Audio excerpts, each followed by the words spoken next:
ഞാൻ അങ്ങനെ ഈ KSRTC ബസ്സിലിരുന്ന് ആലോചിച്ച് ക്രിസ്തുവിൻ ബൈബിൾ കറക്റ്റാണ്. അപ്പോൾ എനിക്ക് വീട്ടിൽ വന്നിട്ട് എങ്ങനെയെങ്കിലും മത്തായിയുടെ സുവിശേഷം ഒന്നും കൂടെ വായിക്കണം തോന്നുക. കാരണം ഇത് വായിച്ച് നോക്കുമ്പം എല്ലാം നമ്മുടെ ശരിക്കും ഒരു പാപം ഒറിജിനേറ്റ് ചെയ്യുന്നു. അതായത് വേറൊരാൾ പാപം ഒറിജിനേറ്റ് ചെയ്യുന്നതിന് മുമ്പ് തന്നെ, അതിൻ്റെ തോട്ട് പ്രോസസ്സ് ഉണ്ടാകുന്നതിന് മുൻപ് തന്നെയാണ് നമ്മളെ ഇവിടെ കൈകാര്യം ചെയ്തിരിക്കുന്നത്. ഈ സെർമൺ ഓൺ ദ മൗണ്ടിൽ ഒരു കൊലപാതകം എന്ന് പറഞ്ഞാൽ കൊലപാതകം ചെയ്ത ശേഷമല്ല, അവനോടൊരു ചെറിയ വിദ്വേഷം ഉള്ളിലുണ്ടാകുമ്പോഴേ we are set, that alarm bells are set. ഞാനിത് വായിച്ചു നോക്കിയപ്പോൾ ഇതിനേക്കാൾ പെർഫെക്റ്റായ ഒന്നും എൻ്റെ മുമ്പിലില്ല. അങ്ങനെ ഞാൻ 1 മാസം കഴിഞ്ഞു, 2 മാസം കഴിഞ്ഞു, ഞാനിങ്ങനെ റോഡിലൂടെ നടക്കുകയാണ്. 4 മണി സമയം. അപ്പോൾ ഈ കോളേജ് വിട്ടു.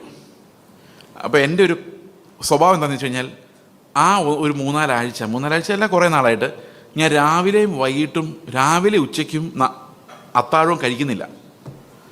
4 മണിക്ക് മാത്രമേ കഴിക്കുന്നുള്ളൂ. അപ്പം 4 മണിക്ക് കഴിക്കുമ്പോൾ ഇത്തിരി ഹെവി ആയിട്ട് കഴിക്കും. ഒരു മസാല ദോശയും കഴിക്കും. മസാല ദോശയ്ക്ക് നല്ല മസാല കൊണ്ട് വിശക്കത്തില്ല. എന്തിനാണെന്നറിയോ? പൈസ കൂട്ടി വയ്ക്കുന്ന പുസ്തകം വാങ്ങാൻ. കാരണം ജനുവരി ഫെബ്രുവരി അവസാനമോടെ കോട്ടയത്ത് ഈ കറണ്ട് ബുക്സിൻ്റെ ഒരു ബുക്ക് ഫെസ്റ്റിവലുണ്ട്. എന്താ ഒരു നിങ്ങൾക്കറിയാമോ അത്? അങ്ങനെ ഒരു പരിപാടിയുണ്ട്. അപ്പം ഇതിന് അറ്റൻഡ് ചെയ്യാൻ, ഞാൻ പുസ്തകങ്ങളൊക്കെ വാങ്ങിക്കാൻ വേണ്ടി കാശ് സംഭരിക്കുന്നതാണ്. അപ്പം ഞാൻ സാധാരണ 4 മണിക്ക് പോയി വെജിറ്റേറിയൻ ഹോട്ടലിൽ കയറി ഒരു മസാല ദോശ കഴിച്ച് കഴിഞ്ഞാൽ അന്നത്തെ പിന്നെ വിശക്കത്തില്ല. പിന്നെ രാവിലെ സ്കൂളിൽ പോയി പഠിത്തമൊക്കെ ആയിട്ട് അതങ്ങ് ശ്രദ്ധിക്കാതെ പോയി 4 മണി മതി എന്ന് ചിന്തിച്ചിരിക്കുന്ന സമയത്താണ്. അപ്പം ഞാൻ നേരെ ചെന്നപ്പോൾ ഒരു വഴി നോക്കിയപ്പോൾ ഷാലിമാർ ഹോട്ടൽ, ഒരു ചായക്കടയാണ്. ഈ ചായക്കട കയറി കഴിഞ്ഞാൽ നമ്മുടെ കാശ് പോകുന്നുള്ളതല്ലാതെ വയറ് നിറയില്ല. എന്തെങ്കിലും ജങ്ക് ഫുഡും എണ്ണ മുക്കിയതൊക്കെ കഴിച്ച് ഫ്രൈ ചെയ്ത് വീട്ടിൽ പോയി കിടക്കുന്നു. പിന്നെ നമ്മൾ കുറേ കഴിയുമ്പം വിശക്കും. അതുകൊണ്ട് ഞാൻ സാധാരണ അങ്ങനെ കയറാറില്ല. പക്ഷേ ഈ സമയത്ത് എൻ്റെ കാലുകൾ അങ്ങോട്ട് എന്നെ കൊണ്ടുപോയി. I went to that tea shop. എന്നിട്ട് എനിക്കൊന്നും ഏത്തക്കാപ്പമോ എന്തോ കഴിച്ചെന്ന് തോന്നുന്നു. I don't drink tea. അപ്പം ഇത് കഴിച്ചുകൊണ്ട് ഇങ്ങനെ ഇരിക്കാം. അപ്പോൾ എൻ്റെ എതിരെ ഒരാൾ വന്നിരുന്നു. ഹലോ, എന്താ പേര്? Chase Joseph. കോളേജിൽ പഠിക്കുക അല്ലേ? അതെ. ഏതിനാണ് പഠിക്കുന്നത്? ഡിഗ്രി 2ാം വർഷം. Okay.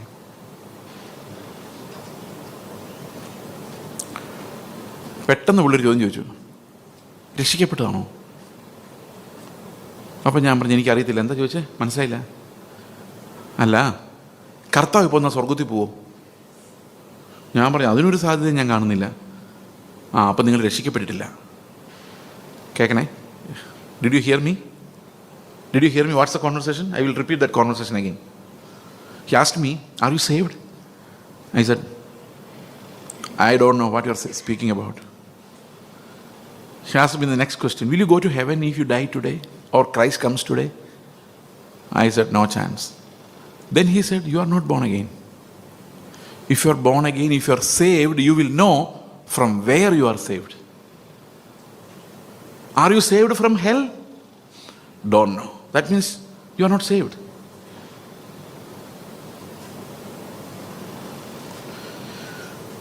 He communicated the gospel to me across the table.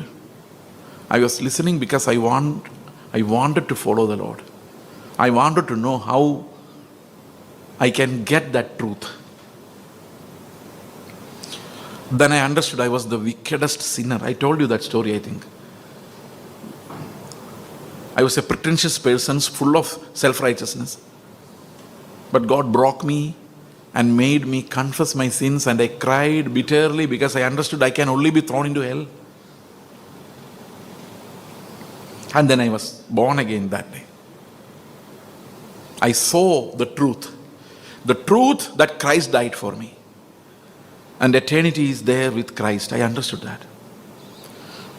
Then many years afterwards, in 2016, I was speaking in a congregation in Church of God, Kanyikudi. I was speaking there. I told this story. I told them I was born again. I was saved when I was in this city studying in that college.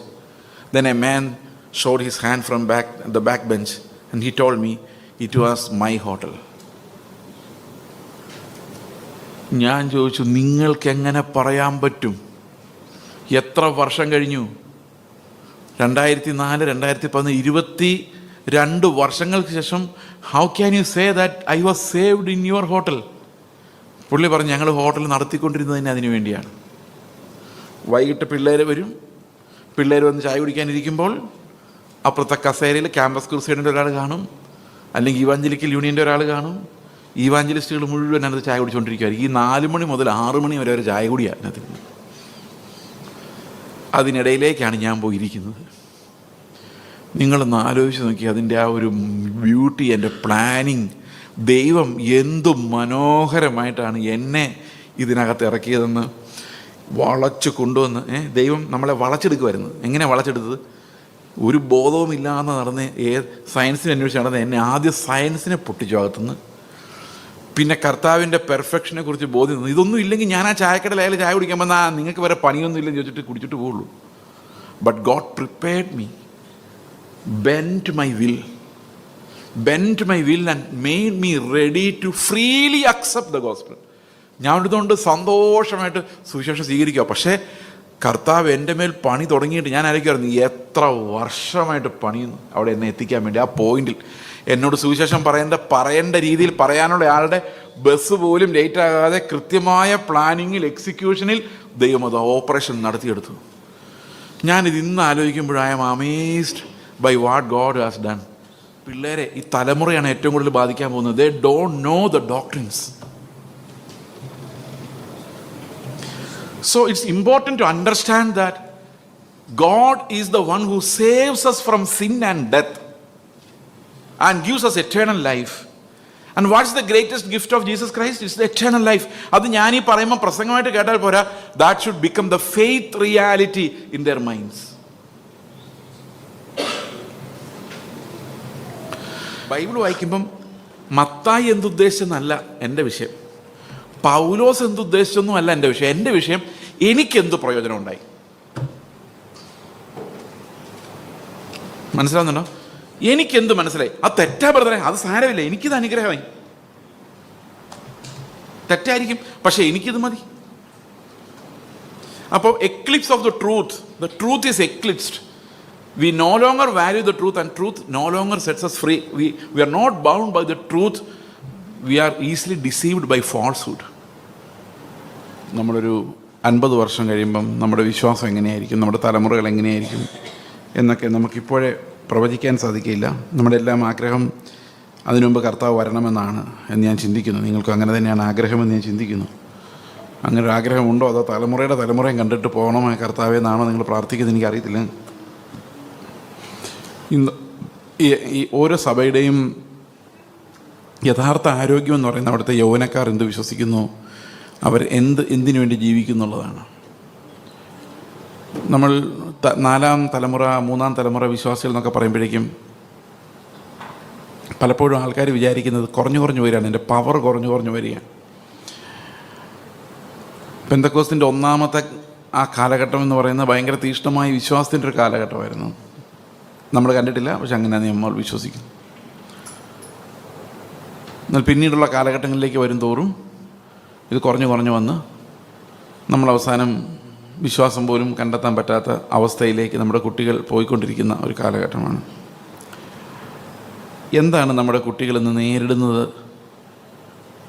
നമ്മൾ ഈ generation gap എന്ന് പറയുന്നൊരു സാധനമുണ്ട്. Generation gap എന്ന് പറയുന്നത് പണ്ടൊക്കെ generation gap അത്രയൊന്നും ഉണ്ടായിരുന്നില്ല. കാരണം ഒരു 500 വർഷം മുമ്പ് ഉള്ളൊരു സമയം നമ്മൾ എടുത്തു കഴിഞ്ഞാൽ, ഇപ്പോൾ 1500 AD 1500 എടുത്തു കഴിഞ്ഞാൽ 1200 ജനവും 1500 ജനവും തമ്മിൽ വ്യത്യാസമൊന്നുമില്ലായിരുന്നു. അവരും കുതിരപ്പുറത്ത് പോകുന്നു, അവരും കൃഷി ചെയ്ത് ജീവിക്കുന്നു, അവരും വ്യാപാരത്തിന് പോകുന്നു, കച്ചവടം ചെയ്യുന്നു, എല്ലാം ഒരുപോലെ തന്നെയാണ്. അതായത് ഒരു 200 500 600 വർഷം കഴിഞ്ഞാലും ഒരു ജനറേഷൻ ഷിഫ്റ്റ് ഉണ്ടാകുമായിരുന്നില്ല.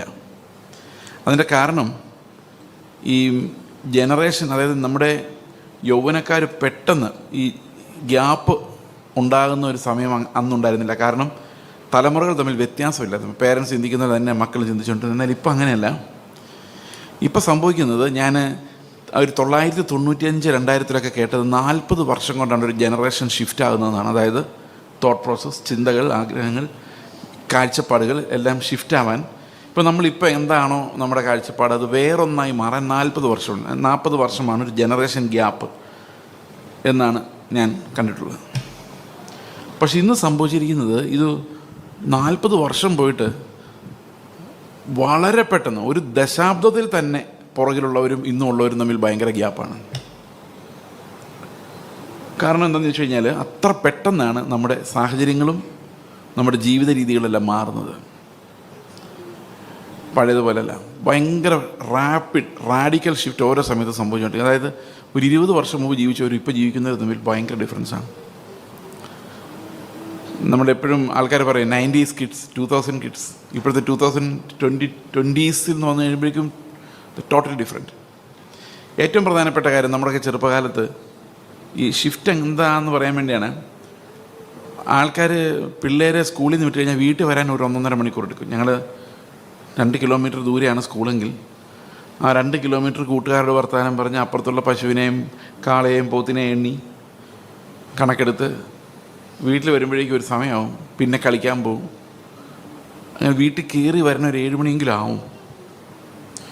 പക്ഷേ ഇന്നത്തെ അവസ്ഥ എന്താണെന്ന് വെച്ച് കഴിഞ്ഞാൽ ഇന്ന് പിള്ളേർ വെളിയിലോട്ട് ഇറങ്ങുന്നില്ല. അന്ന് വീട്ടിൽ കയറടാന്ന് പറഞ്ഞ് പേരൻസ് വഴക്കുണ്ടാക്കിയിട്ട് ഇന്ന് വെളിയിലൊന്ന് ഇറങ്ങടാന്ന് പറഞ്ഞ് പേരൻസ് വഴക്കുണ്ടാക്കുന്ന ഒരു സാഹചര്യമാണ്. നമുക്കറിയാം, അന്നത്തെ കാലത്ത്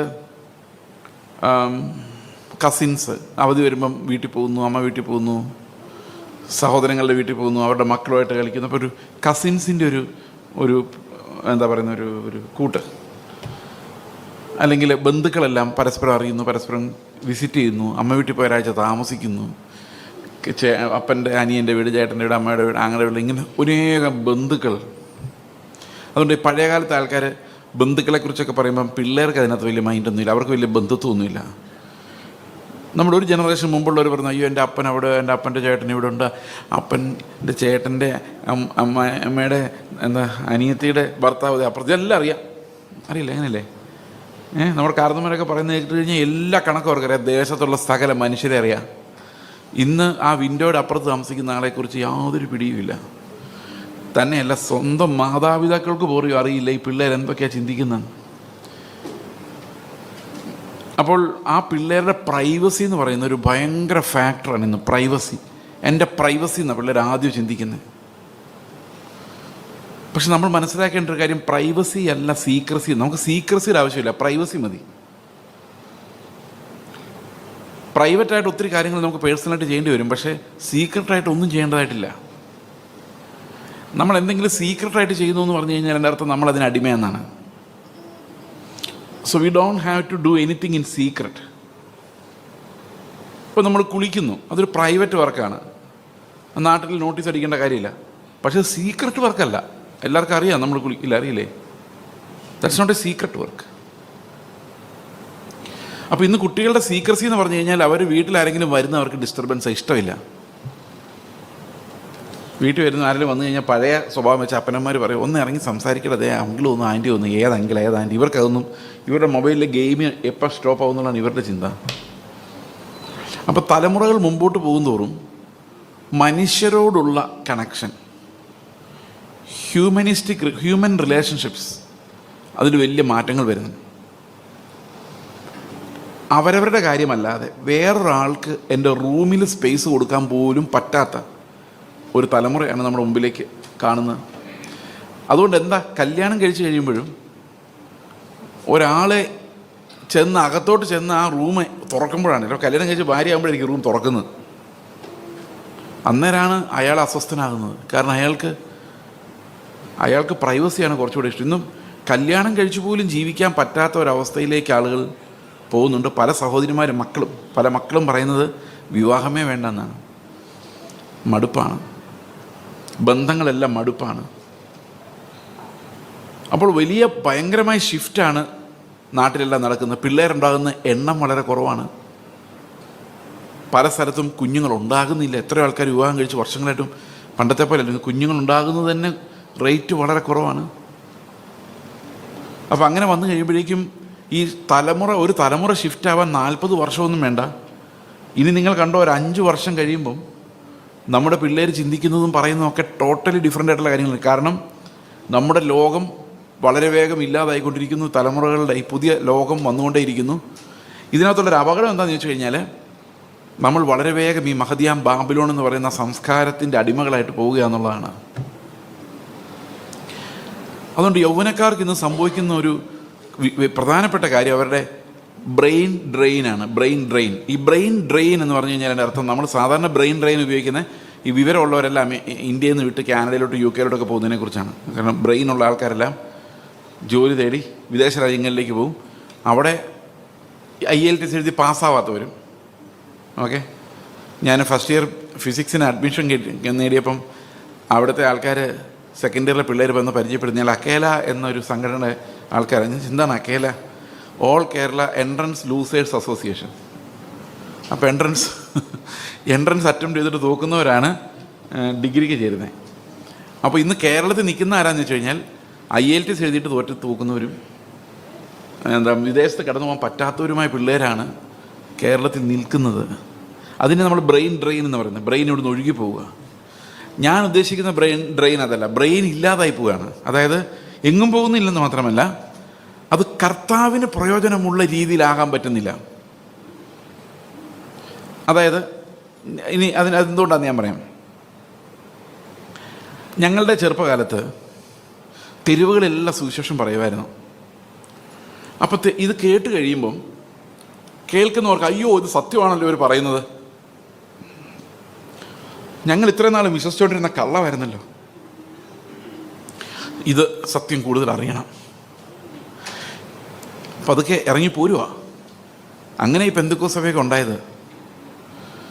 യാക്കോബായെന്നും ഓർത്തഡോക്സെന്നും CSI എന്നും മർത്തോമായെന്നും ഒക്കെ ആൾക്കാർ ഇറങ്ങി ഞങ്ങൾ അടുത്ത ലെവൽ ഓഫ് സത്യത്തിലേക്ക് പോകണമെന്ന് ആഗ്രഹിച്ചിട്ടാണ് പെന്തക്കോസ്തിലേക്ക് വന്നത്.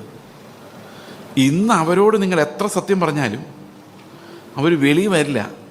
കാരണം സത്യം എന്താണെന്ന് മനസ്സിലായി കഴിഞ്ഞാൽ അതിനു വേണ്ടി വില കൊടുക്കാൻ ആർക്കും പറ്റത്തില്ല. ഇപ്പം ഞാൻ നിങ്ങളോട് പ്രസംഗിക്കുന്ന പ്രസംഗങ്ങൾ എത്ര സത്യമാണെന്ന് നിങ്ങൾ വിചാരിച്ചാലും അതിനു വേണ്ടി വില കൊടുക്കുന്നവരുണ്ടാവില്ല. നല്ല പ്രസംഗമായിരുന്നു എന്ന് പറഞ്ഞ് അടുത്ത ആഴ്ച പഴയ പോലെ. കാരണം ട്രൂത്ത് ഫ്രീ ആക്കുന്നില്ല. പറയാൻ മനസ്സിലാകുന്നുണ്ടോ? എല്ലാ സത്യങ്ങളും അറിഞ്ഞിട്ടും ഭർത്താവിൻ്റെ നിർബന്ധമില്ല, ഭാര്യയുടെ ആരുടെ നിർബന്ധമില്ല എങ്കിൽ പോലും പിന്നെയും ഓർത്തഡോക്സ് പള്ളി കുർബാന ചൊല്ലാൻ പോകുന്ന കാണാൻ പോകുന്ന എത്രയോ ആൾക്കാർ ഇപ്പോഴും ഉണ്ട്. Because the truth is not affecting them. അപ്പം നമ്മൾ എത്ര ട്രൂത്ത് വിളിച്ചു പറഞ്ഞാലും ഒരാളും കൺവിൻസ്ഡ് ആകുന്നില്ലെന്ന് മാത്രമല്ല, കൺവിൻസ്ഡ് ആയാലും ആ ട്രൂത്തിലേക്ക് മൂവ് ചെയ്യാൻ ആർക്കും താല്പര്യമില്ലാത്തൊരു കാലം. ഇതെന്തുകൊണ്ടാണ് ഇങ്ങനെ ആയതെന്ന് ചോദിച്ചു കഴിഞ്ഞാൽ അതിനൊരു ഫിലോസോഫിക്കൽ റീസൺ ഉണ്ട്. എന്തുകൊണ്ടാണ് ഇങ്ങനെ ആയത്? നമ്മൾ ഇന്ന് ഉത്തരാധുനികത, പോസ്റ്റ് മോഡേണിസം എന്നൊക്കെ പറയുന്ന ഒരു ഫിലോസഫിക്കൽ സ്ട്രീമിലാണ് നമ്മൾ ഇന്നുള്ളത്. അതെന്താണെന്ന് ഞാൻ വിശദീകരിക്കാം. അത് എല്ലാവരും അങ്ങനെയാണ്, ലോകം മുഴുവൻ അങ്ങനെ ആകുന്നത്. അതൊരു കൾച്ചറൽ എവല്യൂഷൻ, അല്ലെങ്കിൽ ഒരു സാംസ്കാരിക എവല്യൂഷൻ, പരിണാമം, സാംസ്കാരിക പരിണാമമാണ്. ഉദാഹരണത്തിന് ഞാൻ 1-2 സ്റ്റോറീസ് പറയാം, ചെറിയ സ്റ്റോറീസ്. 1996 ജനുവരി 1-ാം തീയതി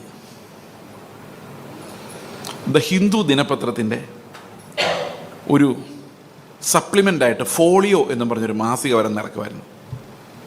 2 ആഴ്ചയിൽ മറ്റത് വന്നുകൊണ്ടിരുന്നു. അത് തുടങ്ങുമ്പം അതിനകത്ത് ആദ്യത്തെ പേജിലൊരു കഥയുണ്ടായിരുന്നു. എനിക്കിതൊരിക്കലും മറക്കാൻ പറ്റാത്തൊരു കഥയാണ്.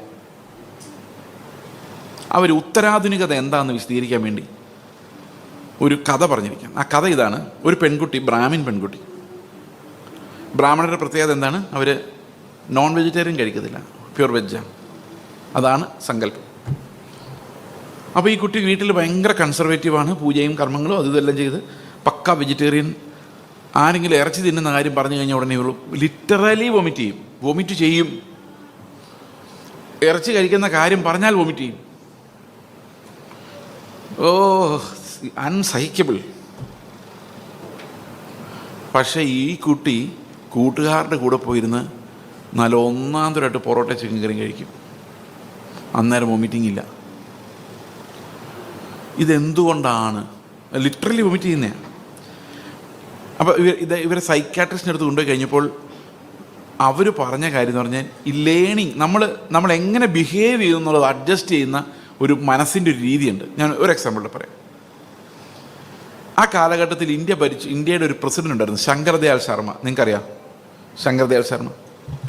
ഈ ശങ്കർദയാൽ ശർമ്മ ഫിസിക്സിലൊരു പ്രൊഫസറായിരുന്നു. അലഹബാദ് യൂണിവേഴ്സിറ്റിയിലെ ഫിസിക്സ് വിഭാഗം പ്രൊഫസറായിരുന്നു. ഡോക്ടർ ശങ്കർദയാൽ ശർമ്മ PhD ലേക്കുള്ള വലിയ ശാസ്ത്രജ്ഞനായിരുന്നു, ഇന്ത്യയുടെ പ്രസിഡന്റ്. അദ്ദേഹം അലഹബാദ് യൂണിവേഴ്സിറ്റി ഇപ്പോൾ 5 ദിവസം ക്ലാസ് എടുക്കും. 6-ാം ദിവസം പുട്ടപ്പുറത്തിയിൽ വന്ന് സായിബാബയുടെ മുമ്പിൽ സാഷ്ടാംഗം വീണിട്ട് പറയും, നീയാണ് എൻ്റെ ദൈവം. അപ്പോൾ പുള്ളി 5 ദിവസം പഠിക്കുന്ന ഫിസിക്സ് പുള്ളി 6-ാം ദിവസത്തെ പുള്ളിയുടെ ബിഹേവിയറിനെ നിയന്ത്രിക്കുന്നില്ല. ഞാൻ പറഞ്ഞ് മനസ്സിലാകുന്നുണ്ടോ? അപ്പോൾ അറിവ് കിട്ടിയാലും അറിവ് അനുസരിച്ച് ജീവിതം മാറുന്നില്ല. എന്തുകൊണ്ടാണെന്നറിയോ? അറിവും സത്യവും ശരിയും തമ്മിലുള്ള വ്യത്യാസം എന്താണ് ശരി, എന്താണ് സത്യം? നിങ്ങൾ 9-ാം ക്ലാസ്സിൽ പഠിക്കുന്ന ഒരു കൊച്ചിനോട് ചോദിച്ചു നോക്കി, ക്ലാസ്സിലിരിക്കുമ്പം, അല്ലെ 10-ാം ക്ലാസ്സിൽ പഠിക്കുന്ന ഒരു കൊച്ചിനോട് ഒരു സാറ് ചോദിക്കുകയാണ്, മോനെ എങ്ങനെയാണ് മനുഷ്യനുണ്ടായത്? എന്ത് പറയും? 10-ാം ക്ലാസ്സിൽ ഇരിക്കുന്ന ഒരു കൊച്ചിനോട് അവിടുത്തെ സാറ് വന്ന്, ബയോളജി സാറ് വന്ന് ചോദിക്കുകയാണ്, എങ്ങനെയാണ് മനുഷ്യനുണ്ടായത്? ഉത്തരം പറയുക. എന്തു പറയും?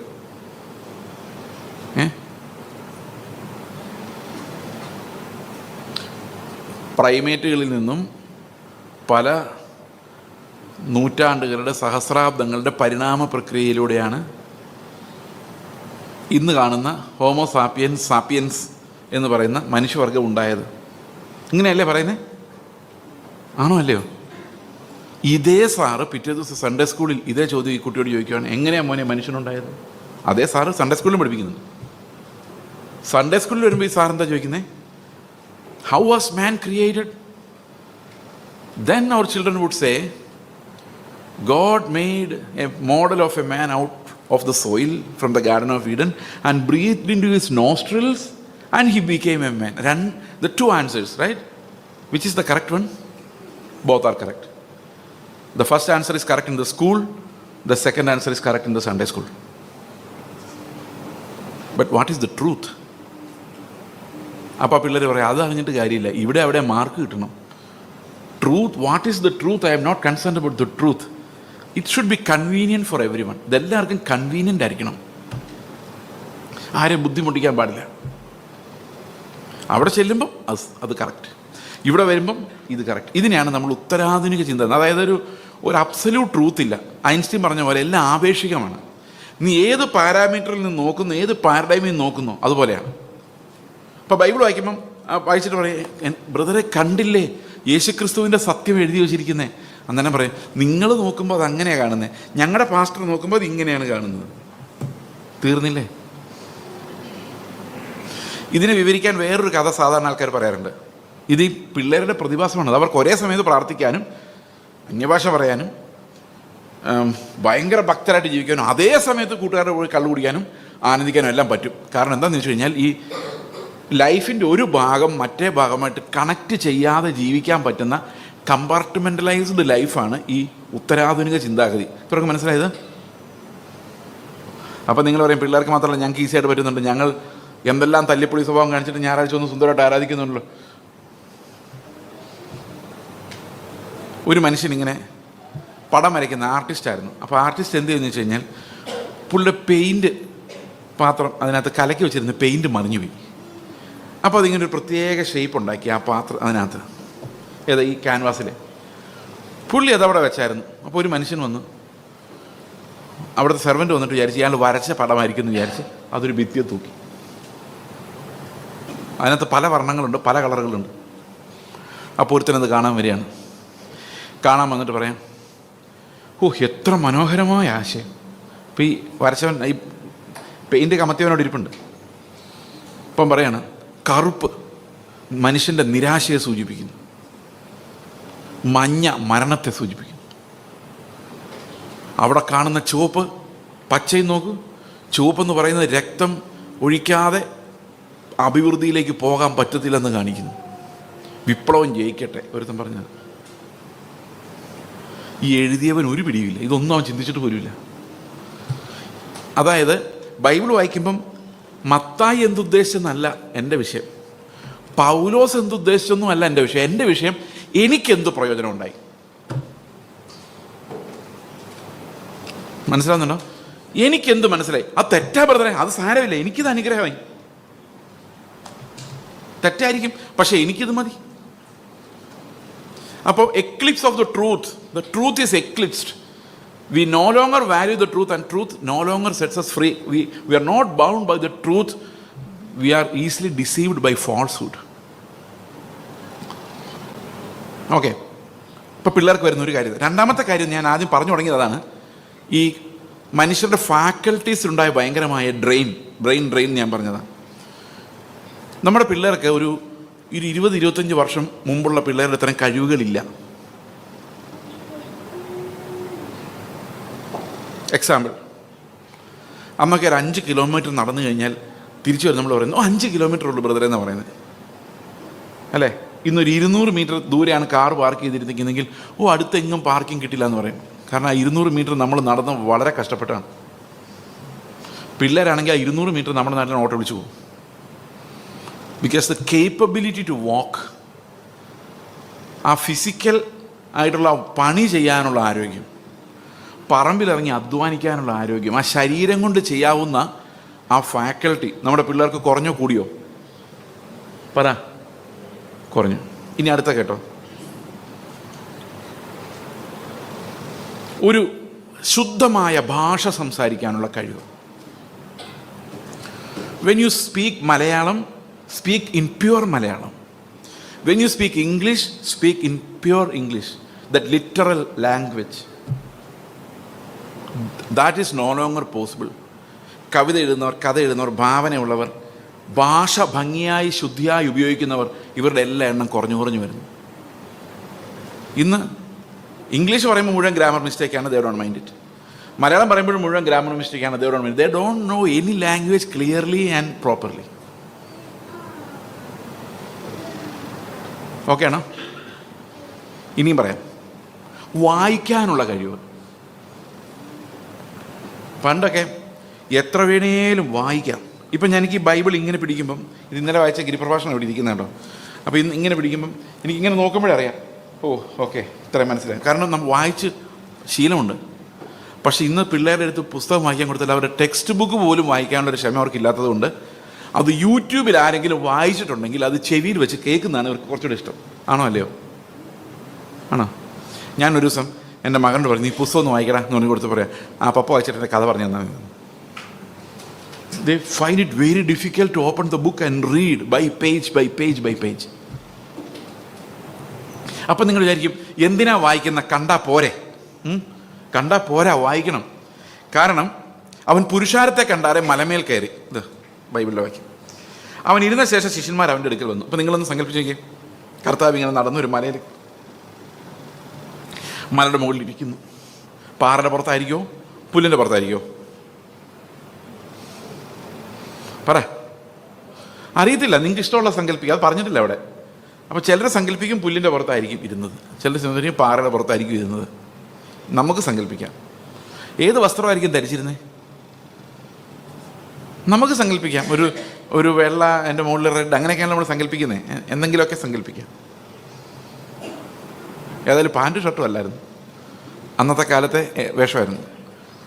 അടുത്തത്, അവൻ്റെ അടുക്കൽ ശിഷ്യന്മാർ വന്നു. എത്ര പേരുണ്ടായിരുന്നു? 10-ാം അധ്യായത്തിലാണ് ശിഷ്യന്മാരുടെ ലിസ്റ്റ് നമ്മൾ കാണുന്നത്. ഈ 5-ാം അധ്യായത്തിലുള്ള ശിഷ്യന്മാർ ആരൊക്കെയായിരുന്നു? ആദ്യത്തെ കുറച്ച് ശിഷ്യന്മാർ. അവരെത്ര പേരുണ്ടായിരുന്നു പറഞ്ഞിട്ടില്ല. ഇനി ഇത് വീഡിയോ ആയിട്ട് കാണിക്കുമെന്ന് വിചാരിച്ചോ? വീഡിയോ ആയിട്ട് കാണിക്കുവാണെങ്കിൽ കർത്താവിൻ്റെ വേഷം നിങ്ങൾ സങ്കല്പിക്കേണ്ട കാര്യമില്ല, അവർ സങ്കല്പിച്ചോളൂ. ഇരിക്കുന്ന പുല്ലിന്മേർത്താണോ കല്ലിൻ്റെ മുകളിലാണോ നിങ്ങൾ സങ്കല്പിക്കേണ്ട കാര്യമില്ല, അത് ഡയറക്റ്റ് ചെയ്യുന്നയാളുടെ ഭാവനയാണ്, അല്ലേ? ആണോ? എത്ര ശിഷ്യന്മാരെടുത്തുണ്ടെന്നുള്ളത്. യേശുവിനെ കാണാൻ എത്ര പേരാ വന്നത്? മഗായി, ഏതാ, what you call them, the wise men from the east. എത്ര പേരാ വന്നേ? How many people came from the east to see infant Jesus? 3? Are you sure? How many? 3? Can you show that in the Bible? I will help you. It's in Matthew chapter 2.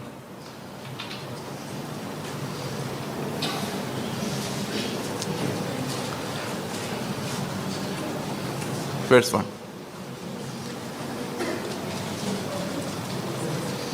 എത്ര പേരാ വന്നത്? How many people came? Huh? You saw 3? എത്ര പേരാ വന്നേ?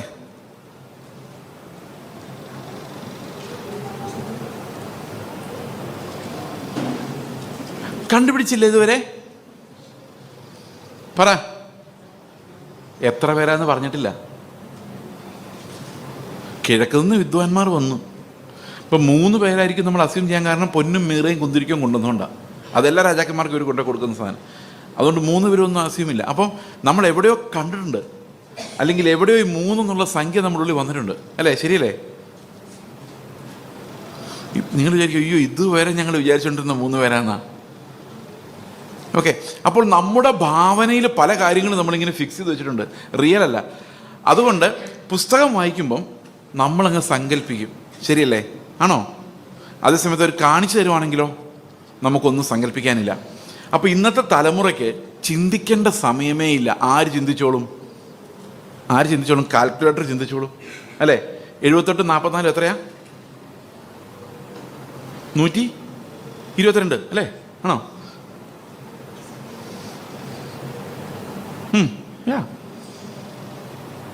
78 44 122 അല്ലേ? അതെ. അത് നേരത്തെ നമുക്കറിയാം, ഇത് കാൽക്കുലേറ്റർ മനസ്സിൽ പെട്ടെന്ന് വരും. എങ്ങനെ കാൽക്കുലേറ്റ് ചെയ്യുന്നത്? നമ്മുടെ മൈൻഡിൽ ഒരു മെത്തേഡ് ഉണ്ട്. 70 4 7 4 11 110 8 4 12. പക്ഷെ ഇന്ന് പിള്ളേർക്കത് പറ്റിയല്ല. അവർക്ക് കാൽക്കുലേറ്റർ അടിച്ചു 78 പ്ലസ് ഓർമ്മയില്ല 44 ഓക്കെ. ഒരു പ്രസ് അടിച്ച് എക്സ്ട്രാ ആയി പോയാൽ അത് 122 എന്നുള്ള 244 ആവും. എന്തെല്ലാം കഴിവുകളാണ് കുറഞ്ഞു പോയി നിങ്ങൾ ആലോചിക്കുക. ചിന്തിക്കാനുള്ള കഴിവ്, കാൽക്കുലേറ്റ് ചെയ്യാനുള്ള കഴിവ്, ഇതൊക്കെ ആരാ ഇപ്പോൾ ചെയ്യുന്നത്? പറ, ആരാ ചെയ്യുന്നത്? മെഷീൻസാണ് ചെയ്യുന്നത്. നമ്മൾ ഒരു കാലത്ത് ചെയ്തുകൊണ്ടിരുന്ന എല്ലാ പ്രവൃത്തികളും ഇന്ന് ചെയ്യുന്നത് മെഷീൻസാണ്. ഇത്രയും കുഴപ്പമില്ല. ഇനി നമ്മൾ ചിന്തിക്കാനും കൂടെയുള്ള ശേഷിയും കൂടെ ആ മെഷീൻ എടുത്തു കഴിഞ്ഞാൽ നമ്മൾ വെറും മരപ്പാവകളായിട്ട് ഇങ്ങനെ ഇരുന്നാൽ മതി. എന്തിനാണ് ഇത് ചെയ്യുന്നതെന്നറിയോ? അന്ത്യകാലത്ത് ഈ ലോകത്തെ ശാസ്ത്രം വെച്ച് സാത്താൻ പിടിച്ചെടുക്കുന്നത് ഇങ്ങനെയാണ്. ഹെൽപ്ലെസ് ആയ, ചിന്താശക്തി ഇല്ലാത്ത, സത്യത്തിന് വില കൊടുക്കാൻ പറ്റാത്ത, ആർക്കും സ്വാധീനിക്കാവുന്ന, ഏതാശയങ്ങൾക്കും വഴിപ്പെട്ടു പോകുന്ന, വളരെ വൾണറബിളായിട്ടുള്ള ഒരു യങ് ഗ്രൂപ്പ് ഉണ്ടായി വന്നുകൊണ്ടിരിക്കുകയാണ്. Do you understand that? Actually the devil is stealing humanity from the human beings.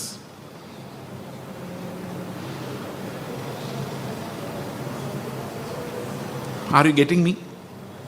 അപ്പോൾ അതിനകത്ത് ഏറ്റവും കൂടുതൽ നമുക്ക് മനസ്സിലാവുന്നത്, when you listen to the truth has no impact on you. And ഞാനിത് ഈ വിഷ്വൽ മീഡിയയുടെ ഒരു ഇമ്പാക്റ്റിനെ കുറിച്ച് ഒരിക്കൽ എൻ്റെ ജീവിതത്തിൽ ഞാൻ മനസ്സിലാക്കിയെന്ന് വെച്ചാൽ, ഒരു ദിവസം ഞാനിങ്ങനെ അടിമാലില്ല, ഞങ്ങളുടെ വീട്ടിൽ രാജാക്കാട് നിൽക്കുക. അപ്പോൾ രാജാക്കാട് നിൽക്കുമ്പോൾ ഞങ്ങളുടെ വീടിന് മുകളിൽ ഒരു വലിയ മലയുണ്ട്. അന്ന് ഞങ്ങൾ വിചാരിച്ച എവറസ്റ്റിനേക്കാളും വലുത് ഈ മലയാണ്. കാരണം വേറെ മലയൊന്നും കണ്ടിട്ടില്ല. അപ്പോൾ ഈ മലയിൽ ജീപ്പ് കയറി പോകുമ്പം ജീപ്പ് ഇങ്ങനെ പുറകോട്ട് മലർന്നു പോകും. അതുപോലത്തെ മലയാണ്, മനസ്സിലാകുന്നുണ്ട്. ഫ്രണ്ട് ഇങ്ങനെ തള്ളി. അങ്ങനെ പോകാതിരിക്കാൻ വേണ്ടി ഒരു 3-4 പേര് എന്നിട്ട് ബോണറ്റിൽ കയറിയിരിക്കും. ഭയങ്കര റിസ്കി യാത്രയാണ് മലയുടെ മുകളിൽ പോകണമെങ്കിൽ. ആ മലയുടെ മുകളിൽ നിന്നൊരു ജീപ്പ് ഉരുണ്ട് വീണു താഴെ റോഡിൽ വന്ന് കിടന്നു. ഞാൻ ഇങ്ങനെ കാണുകയാണ്, നമുക്ക് മുമ്പിൽ നിന്ന് കാണാം മലയുടെ മുകളിൽ നിന്ന് ജീപ്പ് കറങ്ങി താഴെ വന്നു. ഞാൻ ഇങ്ങനെ നോക്കി നിൽക്കും, എനിക്ക് ഒരു ഫീലിങ്ങും ഇല്ല. എന്താ കാരണം എന്നറിയോ? ഞാനിത് 100 പ്രാവശ്യം ടി വിയിൽ കണ്ടിട്ടുണ്ട്. For me it's like A video. ഒരാൾ വെടിവെച്ച് കൊല്ലും, നമ്മൾ കാണുന്നു വീഡിയോ ഗെയിമിൽ വെടിവെച്ച് കൊന്ന പോലെ ഉള്ളൂ. That's the only feeling that we have. അന്നാണ് ഞാനിത് മനസ്സിലാക്കിയത്. നമ്മൾ കൂടുതൽ ടി വിയിലൂടെ കരച്ചിൽ കാണുന്നു, അമ്മയമ്മ കരയിപ്പിക്കുന്നു, മരുമക്കൾ കരയുന്നു, കണ്ണീർ സീരിയൽ കണ്ട് അവർക്ക് നിത്യജീവിതത്തിൽ ആരോടും ഒരു സിമ്പതിയുമില്ല. Because they are losing their emotions. പഴയ കാലത്ത് അറിയാം, നിസ്സാര കാര്യം മതി പിള്ളേർ പ്രതികരിക്കും, എന്നാലും മിണ്ടത്തില്ല. Everyone is looking for their comfort zones. എന്തിനാ ഇങ്ങനെയുള്ളൊരു ജനക്കൂട്ടത്തെ ഉണ്ടാക്കിയെടുക്കുന്നറിയോ? അന്ത്യകാലത്ത് സാത്താൻ മനുഷ്യനെ കൊണ്ട് തന്നെ മനുഷ്യനെ അടിമകളാക്കുന്ന ഒരു സാഹചര്യത്തിലേക്ക് എത്തിക്കാനും കർത്താവിൻ്റെ സത്യത്തിലേക്ക് തിരിയുവാൻ ആരുമില്ലാത്ത ഒരവസ്ഥ സൃഷ്ടിക്കുകയാണ് ചെയ്തുകൊണ്ടിരിക്കുന്നത്. Because the truth has no impact on us. ഇനി ഇതിലും ഏറ്റവും അപകടകരമായ കാര്യം എന്ന് പറയുന്നത്, ദൈവത്തോട് ഈ അന്ത്യകാലത്ത് മനുഷ്യൻ വെച്ചിരിക്കുന്ന ഒരു ചലഞ്ചാണ്. The challenging God.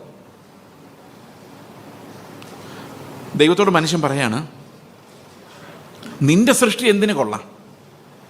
60-70 വയസ്സാകുമ്പോഴേക്കും liver, kidney, ഹാർട്ടെല്ലാം അടിച്ചു പോകുന്ന, ശ്വാസം മുട്ടുന്ന, മരിച്ചു പോകുന്ന ദുർബലരായ കുറേ ആൾക്കാർ. നീ ഉണ്ടാക്കിയ എത്ര നല്ല സാധനവും പൊഴിഞ്ഞു പോകുന്നു, ഇല്ലാതായി പോകുന്നു. അപ്പം മനുഷ്യൻ്റെ ഏറ്റവും വലിയ ആഗ്രഹം എന്താണ്? ഒരിക്കലും മരിക്കരുത്. നിങ്ങളുടെ ഏറ്റവും വലിയ ആഗ്രഹം എന്താ? ഈ മെഡിസിനൊക്കെ കണ്ടുപിടിക്കുമ്പോൾ അവരുടെ യഥാർത്ഥ ആഗ്രഹം എന്താണ്? മനുഷ്യന് പറ്റുന്നിടത്തോളം ദീർഘായുസ് കൊടുക്കുക. അവൻ 250, 300, 500 വർഷം ജീവിക്കാം. അതിനുവേണ്ടിയല്ലേ അല്ലേ? ഇനി ഏജിങ് ഇങ്ങോട്ട് തടയാൻ പറ്റുവാണെങ്കിൽ നമ്മൾ ജയിച്ചു. നമ്മൾ പിന്നെ മരിക്കത്തില്ല.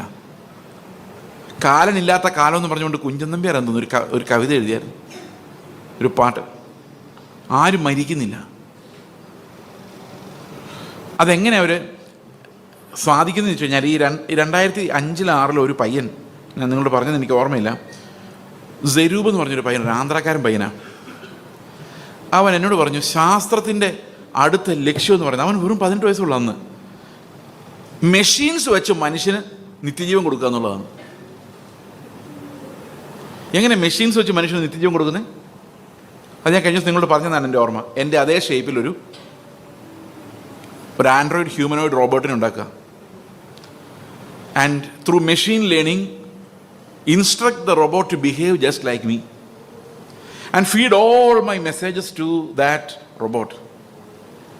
You set the robot on stage, he will smile like me, speak like me, do actions like me, give the same message without any repetition.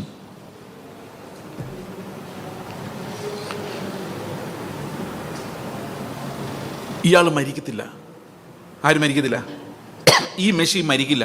നിങ്ങൾ ആലോചിച്ച്, കിം ജോങ് ഉൻ എന്ന് പറയുന്ന എത്ര പേര് കേട്ടിട്ടുണ്ട്?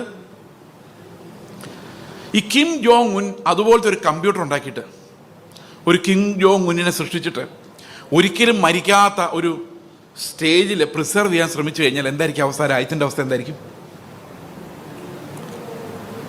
അപ്പം കിരാതമായ ഭരണം നിത്യമായി കണ്ടിന്യൂ ചെയ്യാൻ പറ്റുന്ന രീതിയിൽ ഈ മെഷീൻ ലേണിങ്ങിലൂടെ ആൾക്കാർക്ക് നിത്യജീവൻ കൊടുക്കാം എന്ന് ശാസ്ത്രം കരുതുന്നു. അവർക്ക് ഇമോഷൻസ് കൊടുക്കാം, മനുഷ്യൻ സൃഷ്ടിക്കുന്നു. അപ്പോൾ ആരുടെ സൃഷ്ടിയാണ് കുറച്ചുകൂടെ നല്ലത്? ദൈവം സൃഷ്ടിച്ചതിനേക്കാളും. ഇനി അത് പോകട്ടെ, അതിനേക്കാളും വലിയ പ്രശ്നം എന്ന് പറയുന്നത് മോറാലിറ്റിയാണ്, സെക്ഷൽ ഐഡന്റിറ്റി. പല ആൾക്കാരും പറയുന്നത്, ഞങ്ങൾ ജനിച്ചത് സ്ത്രീയുടെ ശരീരത്തിലാണെങ്കിലും ഉള്ളിലിരിക്കുന്നത് പുരുഷനാണ്, മൈൻഡ് കൊണ്ട്. എന്നിട്ട് അവർ പറയുന്നത്, we are men in the prison of a female body. കേട്ടിട്ടുണ്ടോ ഇത്? Have you heard of this? How many of you heard about this? Okay. അതുപോലെ പുരുഷന്മാർ പറയാണ്, I look like a man but I am a lady imprisoned by my male body. അതുകൊണ്ട് സ്വാതന്ത്ര്യം എന്ന് പറഞ്ഞാൽ, ഞാനൊരു അകം കൊണ്ടൊരു സ്ത്രീ ആണെങ്കിൽ എൻ്റെ പുറം കൊണ്ടൊരു പുരുഷനായാലും സ്ത്രീയായി പെരുമാറാനുള്ള അവകാശം. You understand? That means gender will not be determined by physical factors. Gender will be determined by the person concerned. That means I will determine whether I am a man or a woman. Okay? ഇതുകൊണ്ടുണ്ടാകുന്ന problem നിങ്ങൾ വിചാരിക്കും ഇതൊന്നും കേരളത്തിലോട്ട് വന്നിട്ടില്ല, നിങ്ങൾ ചിന്തിക്കുമായിരിക്കും. എന്നോട് പണ്ടൊരു pastor പറഞ്ഞാണ്, പണ്ട് കാലത്തൊക്കെ അമേരിക്കയിലോട്ടൊക്കെ നമ്മുടെ നാട്ടിൽ നിന്ന് ആമ്പിള്ളേർ പോകുമ്പം അവിടെ അമ്മച്ചിമാരിരുന്ന് പ്രാർത്ഥിക്കും, എൻ്റെ കർത്താവേ എൻ്റെ മോൻ അമേരിക്കയിൽ പോയിട്ട് അടുത്ത് മദാമേനൊന്നും കല്യാണം കഴിച്ചുകൊണ്ട് വരല്ലേ, പിള്ളേരുണ്ടായാലും ഇംഗ്ലീഷ് പറയാൻ എന്നെക്കൊണ്ട് പറ്റത്തില്ല, നാട്ടിൽ വന്ന് നാട്ടുകാരിയെ കല്യാണം കഴിക്കാനുള്ള ഓർമ്മയുണ്ടോ? അമ്മ അയൽക്കാർ കണ്ട അവൻ ഈ കല്യാണമൊന്നും വേണ്ടെന്ന് പറഞ്ഞ് അവൻ ഏതോ മദാമയം കണ്ട് കെട്ടിച്ചുകൊണ്ട് വരും. ആ പാസ്റ്റർ പറയും, ഇപ്പം പ്രാർത്ഥന മാറി, ഇപ്പം പ്രാർത്ഥിക്കുന്ന കർത്താവ് മദാമയായാലും കുഴപ്പമില്ല, നീഗ്രോ ആയാലും കുഴപ്പമില്ല, ഒരു പെണ്ണിനെ തന്നെ കെട്ടിക്കൊണ്ട് വരണമെന്ന്. ഇവൻ വീട്ടിൽ വന്നിട്ട് daddy mummy this is my partner എന്ന് പറഞ്ഞാൽ ഒരു പയ്യനെ കാണിച്ചു കൊടുത്താൽ അവസ്ഥ എന്തായിരിക്കും? നമ്മൾ നാട് വിട്ട് ഓടേണ്ടി വരും. ഇവർ പറയുന്നത് എല്ലാവരെയും സ്നേഹിക്കണം എന്നാണ്, അതായത് നോ ഡിസ്ക്രിമിനേഷൻ. അപ്പോൾ ആരുടെ സ്നേഹമാണ് വലുത്? കാനഡയിലൊരു ചർച്ചിൽ ഒരു ലേഡി പാസ്റ്റർ, അത് തന്നെ ഒരു പ്രത്യേകതയാണ്, കാരണം അത് ബൈബിളിൽ പറഞ്ഞിട്ടില്ലാത്തൊരു കാര്യമാണ്. ഒരു ലേഡി പാസ്റ്റർ വന്നിട്ട് കുറേ നാൾ കഴിഞ്ഞപ്പോൾ ലേഡി പാസ്റ്ററിനെതിരെ ഒരു ആരോപണം ഉണ്ടായി. വേറൊരു ലേഡി പാസ്റ്ററുമായിട്ട് അവർക്ക് ബന്ധം. പുറത്താക്കി കഴിഞ്ഞപ്പം മറ്റേ ചർച്ചിൽ വേറൊരാൾ ഫേസ്ബുക്കിൽ പോസ്റ്റ് ചെയ്തിരിക്കുക, പ്രിയ കർത്താവിൽ പ്രിയ സഹോദരി, ഒന്നുകൊണ്ടും വിഷമിക്കേണ്ട, നിങ്ങൾ ഞങ്ങളുടെ ചർച്ചിലേക്ക് പോരെ, കർത്താവിൻ്റെ സ്നേഹം എന്താണെന്ന് ഞങ്ങൾ നിങ്ങളെ കാണിച്ചു തരാം. ഇന്ന് നമ്മുടെ സ്കൂളിൽ കോളേജിൽ പിള്ളേർ ഉടൻ ഫേസ് ചെയ്യാൻ പോകുന്നൊരു കാര്യമാണ് ഞാൻ പറയുന്നത്. കേരളത്തിലോട്ടൊക്കെ കോളേജിലോട്ട് ചെല്ലുമ്പം ഈ എറണാകുളത്തെ ഒരു പ്രശസ്തമായ കാത്തലിക് കോളേജിൽ ഞങ്ങളുടെ കൂട്ടായ്മയിലുള്ള ഒരു മോള് പഠിക്കാൻ പോയി ഇംഗ്ലീഷ് ലിറ്ററേച്ചർ എടുത്താൽ പഠിക്കാൻ പോയി.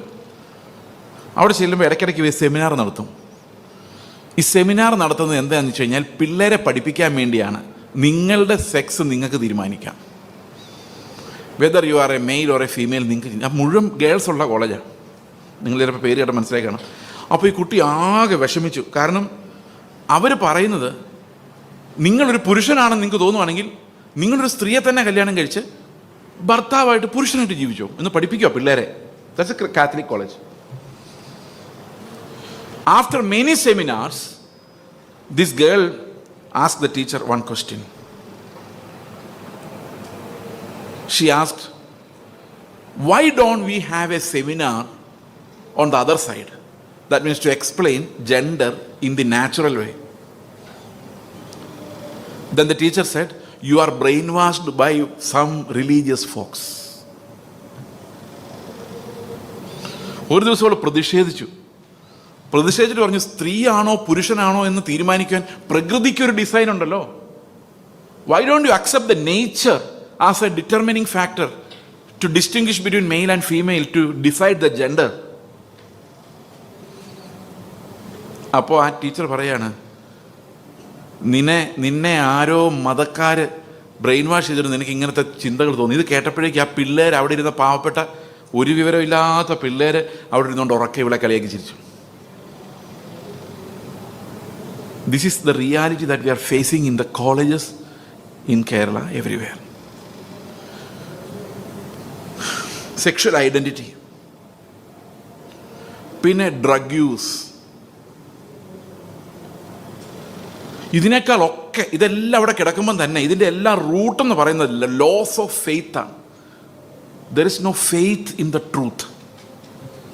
ചർച്ചിൽ പോകുന്നുണ്ട്, എന്ത് പിള്ളേരുടെ ഫെയ്ത്ത് ലോസ് എന്ന് പറയുന്നത് വലിയൊരു ലോസാണ്. Because the children do not have the real saving faith. Without the real saving faith, how do they follow the Lord? How do they follow the truth?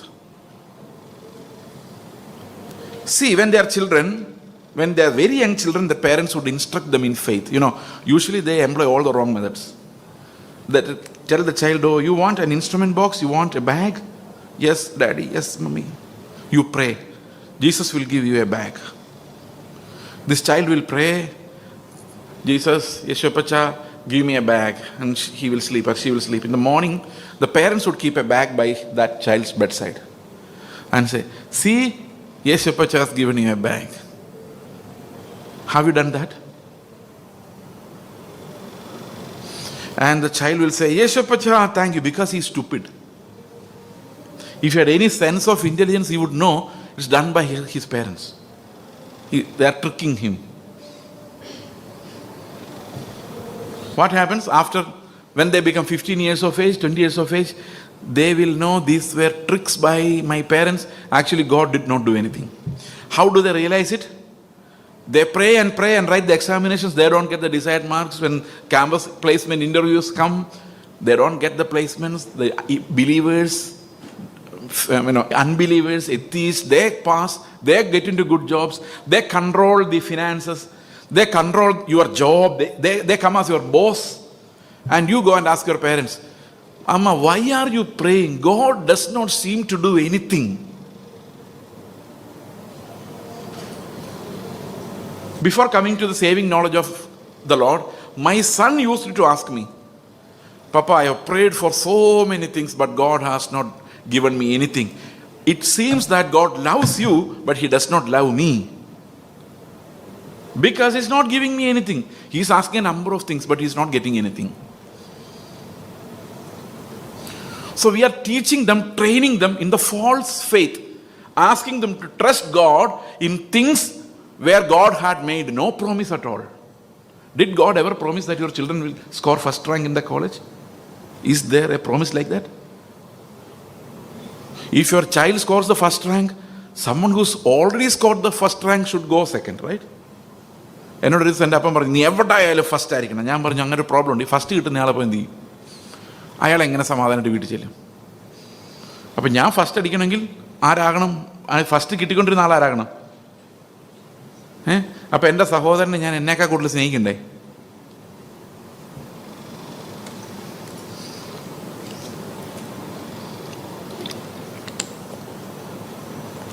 എന്നാൽ എന്താണ് കർത്താവ് നമുക്ക് വേണ്ടി ശരിക്കും ചെയ്തത്?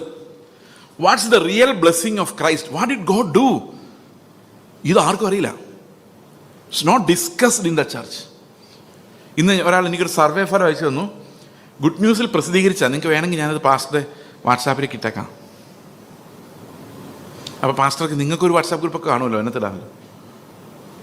അതിനകത്തൊരു സർവേക്കകത്ത് പറഞ്ഞിരിക്കുകയാണ്, പെന്തക്കോസ്റ്റ് ചർച്ചുകൾ ഉൾപ്പെടെയുള്ള ക്രിസ്ത്യൻ ചർച്ചുകളിൽ രക്ഷയുടെ ഉറപ്പുള്ള ആരുമില്ല. വളരെ കുറച്ച് ആളുകൾ മാത്രമേ ഉള്ളൂ. അവരൊരു സർവേ നടത്തിയ സർവേയുടെ ക്വസ്റ്റ്യൻ കൊടുത്തിട്ടുണ്ട്. Are you sure you will go to heaven? What's your denomination? Pentecostal church, church of God. Will you go to heaven? I don't know. Bundle കണക്കിന് ഇരിക്കുന്നത്. No one has the saving knowledge of Christ. എന്നിട്ട് പറഞ്ഞിട്ടുണ്ട്, ക്രിസ്തുവിനെ പരാമർശിക്കാതെ പോകുന്നു. അത് വളരെ അത്യാവശ്യമായിട്ട് കാണേണ്ടത്. ഇത് ഞാൻ ഈ പ്രസംഗം തുടങ്ങുന്നതിന് 5 വർഷം മുമ്പ് തുടങ്ങിയ പരിപാടിയാണ്. അവർ ഈ കർത്താവിനെ കുറിച്ച് പ്രസംഗിക്കുന്നില്ല എന്നുള്ള വേദന കമ്മ്യൂണിക്കേറ്റ്. കഴിഞ്ഞ സെവരി ഹോം ക്രൂസൈഡിൽ ഒരാൾ അയച്ച ഒരു വോയിസ് ക്ലിപ്പ്. ആ വോയിസ് ക്ലിപ്പ് ഭയങ്കര പെയിൻഫുള്ളാണ്. അദ്ദേഹത്തിൻ്റെ അടുത്തൊരു ഓട്ടോക്കാരൻ ചെന്നിട്ട് പറഞ്ഞു, എനിക്ക് കുറച്ച് ട്രാക്റ്റ് വേണം. ഇദ്ദേഹം ട്രാക്റ്റ് പ്രിന്റ് ചെയ്ത് കൊടുക്കുന്ന ആൾ. അദ്ദേഹം CSA-കാരനാണ്, ഈ എവരി ഹോം ക്രൂസൈഡിൻ്റെ ആൾ. അപ്പോൾ ട്രാക്റ്റ് പ്രിന്റ് ചെയ്ത് കൊടുക്കണം. അപ്പോൾ ഏത് ട്രാക്റ്റ് വേണമെന്ന് പറഞ്ഞു, പുതുജീവൻ എന്ന ട്രാക്റ്റ്. അപ്പോൾ ഇദ്ദേഹം ആ മനുഷ്യനോട് ചോദിച്ചു, എന്തിനാ ഈ ട്രാക്റ്റ് തന്നെ ചോദിക്കാൻ കാരണം? പുതുജീവൻ, വീണ്ടും ജനിക്കുന്നതിനെ കുറിച്ചാണ്. അപ്പോൾ ഈ മനുഷ്യൻ പറഞ്ഞു, അതിനകത്ത് നല്ല ഒത്തിരി കാര്യങ്ങളുണ്ട് ബ്രദറെ, അതുകൊണ്ടാണ്. അപ്പോൾ ഒരു ചോദ്യം ചോദിച്ചു, നിങ്ങൾ മരിച്ച സ്വർഗത്തിൽ പോവോ? അന്നേരം പുള്ളി പറഞ്ഞു, I will surely go to heaven. Then he asked, why do you say so? Then he said, I was severely affected by COVID. I was very serious. I was in a very serious condition. I was about to die, but God saved me. Then I understood God loves me, so He will get me into heaven. This man put his hands on his head and said, oh my God, you don't know why you would go to heaven. Do you know that Christ died for your sins? That's written in the same tract. He read that, he understood that, but it did not strike him that Christ died for his sins. That's why he would go to heaven. He didn't know that, even when he was distributing the tract to everyone. അന്ത്യകാലത്തെ വിശ്വാസത്യാഗം എന്ന് പറയുന്നത് ഈ പിള്ളേരെ, ഈ തലമുറയാണ് ഏറ്റവും കൂടുതൽ ബാധിക്കാൻ പോകുന്നത്. They don't know the doctrines. So it's important to understand that God is the one who saves us from sin and death and gives us eternal life. And what's the greatest gift of Jesus Christ? It's the eternal life. അത് ഞാൻ ഈ പറയുമ്പോൾ പ്രസംഗമായിട്ട് കേട്ടാൽ പോരാ. That should become the faith reality in their minds.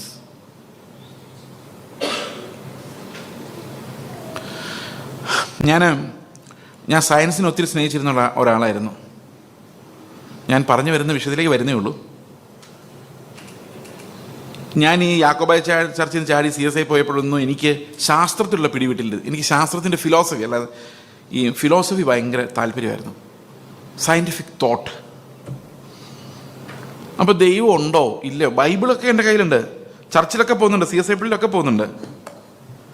പക്ഷേ ദൈവം ഉണ്ടോ ഇല്ലയോ ഒന്നും ഷുവറല്ല. കാണുമായിരിക്കും, ചിലപ്പോൾ ഇല്ലായിരിക്കും, ആർക്കറിയാം ഇതൊക്കെ ഉണ്ടോ ഇല്ലയോ. ഇങ്ങനത്തെ ഒരു വിശ്വാസമായിരുന്നു.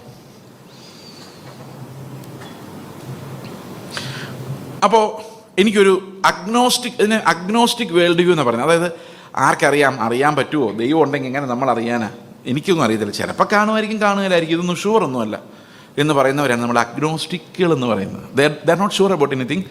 ദേ think it is not knowable whether God exist or not. അതാണ് ഏറ്റവും ഡിഫിക്കൽട്ട് ആയിട്ടുള്ള ഫിലോസഫിയാണ്. അപ്പോഴാണ് യാദൃശ്യാൽ ഞാൻ ഒരു ശാസ്ത്രജ്ഞൻ്റെ പ്രസംഗം കേൾക്കുന്നത്. That scientist said the scientific progress has been really a fascinating journey. He said it is like God said, let there be light, and Isaac Newton was born. What did God say? Let there be light, and Isaac Newton was born. And Isaac Newton explained science, how the earth revolves around the sun, how the planets move, and how the center of the earth pulls us to its core. All these things were explained by Einstein. And one day he was a very genius person. One day a scientist visited him, and he had made a model of the solar system, and he had kept that on his table. And this scientist asked him, Mr. Newton, why have you given circular orbits for the first 4 planets and elliptical orbits for the remaining ones? You know, Newton didn't know why he did that, but he was sure it was like this. But then only he started thinking, why is it like that? He observed and found out that the first 4 planets have relatively circular way of motion, path of motion, and the remaining planets moved in a more elliptical orbit. Have you seen, do you remember that, the image of the solar system? He went home and sitting through the night, he invented differential calculus to answer that question. That he was such a genius. We take at least 2 years to understand what is differential calculus. He invented that one night. Such a genius. He explained so many things. And then people started thinking that God does not exist. Science can explain everything. How earth was formed, they started explaining in the terms of science. Okay, they started telling that there is evolution, there is no God, we can determine all the forces of nature by scientific reasoning, and you can understand the universe by scientific reasoning. And this is called the materialistic worldview. Materialistic worldview എന്ന് പറഞ്ഞു കഴിഞ്ഞാൽ അതിന് മലയാളത്തിൽ പറയുന്ന ഭൗതികവാദം എന്നാണ്. കമ്മ്യൂണിസ്റ്റുകാർ ഭൗതികവാദികളാണ്. ഈ ഭൗതിക പ്രപഞ്ചത്തിൽ നമ്മൾ കാണുന്ന അതാണ് സത്യം, അതിനപ്പുറത്തേക്കൊരു സത്യമില്ല എന്ന കാഴ്ചയാണത്. അപ്പോൾ അങ്ങനെ എവല്യൂഷൻ, തിയറി ഓഫ് എവല്യൂഷൻ വന്നു, നിരീശ്വരവാദം വന്നു, എത്തീസം വന്നു, അഗ്നോസ്റ്റിക്, 100,000 തരത്തിലുള്ള ഇസങ്ങൾ വന്ന് ഇങ്ങനെ മതം ഇപ്പം തീരും എന്ന് വിചാരിച്ചുകൊണ്ടിരുന്ന സമയത്താണ് God said let there be darkness again and Einstein was born. ഇദ്ദേഹത്തിൻ്റെ പ്രസംഗം കേട്ടോ. Einstein said what Newton said is right, but only in one angle of reference, a frame of reference. That means when you are looking from this side, it is true. നിങ്ങൾ railway സ്റ്റേഷനിൽ നിൽക്കുമ്പം ഒരു train ഇങ്ങനെ പോകുന്നു, okay, പതുക്കെ പോകുന്നതാണ്. പക്ഷേ എതിർവശത്തോടെ opposite ഡയറക്ഷനിൽ പോകുന്ന ഒരു ട്രെയിൻ ഇരുന്ന് നോക്കുമ്പം ഈ ട്രെയിൻ ഭയങ്കര സ്പീഡിൽ പോകുന്നതായിട്ട് തോന്നുന്നത്. Am I right? അപ്പോൾ ഒരു സംഗതി നമ്മൾ ഏത് ഫ്രെയിമിൽ നിന്ന് നോക്കുന്നതനുസരിച്ചിരിക്കും അതിൻ്റെ സത്യം. അപ്പോൾ ഒന്നും നമുക്ക് കണ്ടുപിടിക്കാൻ പറ്റില്ല എന്നാണ്, അതായത് കൃത്യമായിട്ട് ഡിറ്റർമിൻ ചെയ്യാൻ പറ്റില്ല. കാരണം ഏത് ഫ്രെയിം ഓഫ് റെഫറൻസിൽ നോക്കിയാലും ആപേക്ഷികമായി മാത്രമേ നമുക്ക് ഈ പ്രപഞ്ചത്തെ കാണാൻ പറ്റുള്ളൂ. പിടികിട്ടിയത് ഇത് പിടികിട്ടില്ല, കുഴപ്പമൊന്നുള്ള കേസല്ല. അപ്പോൾ അതിനർത്ഥം എന്താണെന്ന് വെച്ച് കഴിഞ്ഞാൽ അബ്സല്യൂട്ട് ട്രൂത്ത് എന്ന് പറഞ്ഞൊരു സാധനം കണ്ടുപിടിക്കാൻ പറ്റത്തില്ല. അപ്പോൾ ആൾക്കാരെ പുള്ളിയോട് ചോദിച്ചു, അപ്പോൾ ഏതാണ് സത്യം? അപ്പം നീ ഒരു ഫ്രെയിം ഓഫ് റെഫറൻസ് നിന്നുകൊണ്ട് നോക്കുമ്പോൾ ട്രെയിൻ ഭയങ്കര സ്പീഡിൽ പോകുന്നു, വേറൊരുത്തൻ വേറൊരു ഫ്രെയിം ഓഫ് റെഫറൻസ് നിന്ന് നോക്കുമ്പോൾ അത് പതുക്കെയാണ് പോകുന്നത്. ഓക്കെ, അപ്പോൾ ഓരോരോ ആംഗിളിൽ നോക്കി കഴിയുമ്പോൾ ഓരോ രീതിയിലാണ് കാണുന്നത്. അങ്ങനെ പ്രപഞ്ചത്തിൽ പല ഫ്രെയിം ഓഫ് റെഫറൻസിൽ നോക്കുമ്പം പ്രപഞ്ചം പല രീതിയിലാണ് കാണുന്നത്. അങ്ങനെ ആകുമ്പോൾ എന്താ സത്യം എന്ന് ചോദിച്ചപ്പം ഐൻസ്റ്റീൻ പറഞ്ഞു, I don't know. Then it again plunged into darkness. എന്നിട്ട് പുള്ളി പറഞ്ഞൊരു കാര്യം, ഒരു പൂച്ചയോട് ഇത് റെഡ് കളറാന്ന് പറഞ്ഞാൽ പൂച്ചയ്ക്ക് മനസ്സിലാക്കാൻ പറ്റത്തില്ല, because it's vision is black and white. only primates and man and some organisms, only they have colored vision. അതുപോലെ നമുക്ക് കേൾക്കാൻ പറ്റാത്ത പല ശബ്ദങ്ങളും ഈ മൃഗങ്ങൾക്ക് കേൾക്കാം, because we can listen to voices from 20 hertz to, tell me some students, 20 hertz to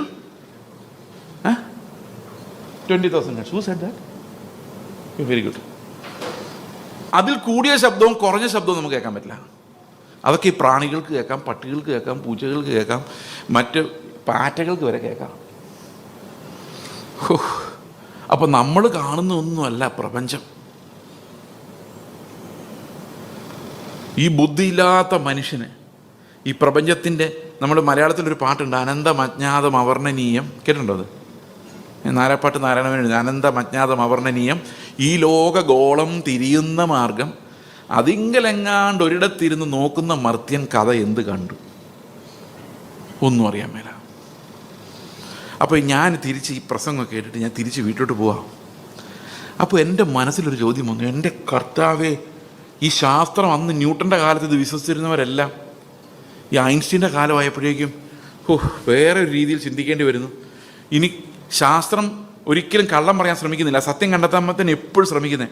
അപ്പോൾ കുറേ നാൾ കഴിയുമ്പം കുറച്ചും കൂടെ നല്ല മെഷീൻസും കുറച്ചും കൂടെ നല്ല തോട്ട് പ്രോസസ്സുള്ള ആൾക്കാരും ജനിച്ചു കഴിഞ്ഞാൽ ഇന്ന് ഇവർ പറഞ്ഞതെല്ലാം തെറ്റാന്ന് പറഞ്ഞ് വേറൊന്നിലോട്ട് പോകുമ്പോൾ ഇത്രയും തലമുറ അന്ധകാരത്തിൽ നശിച്ചു പോവല്ലേ?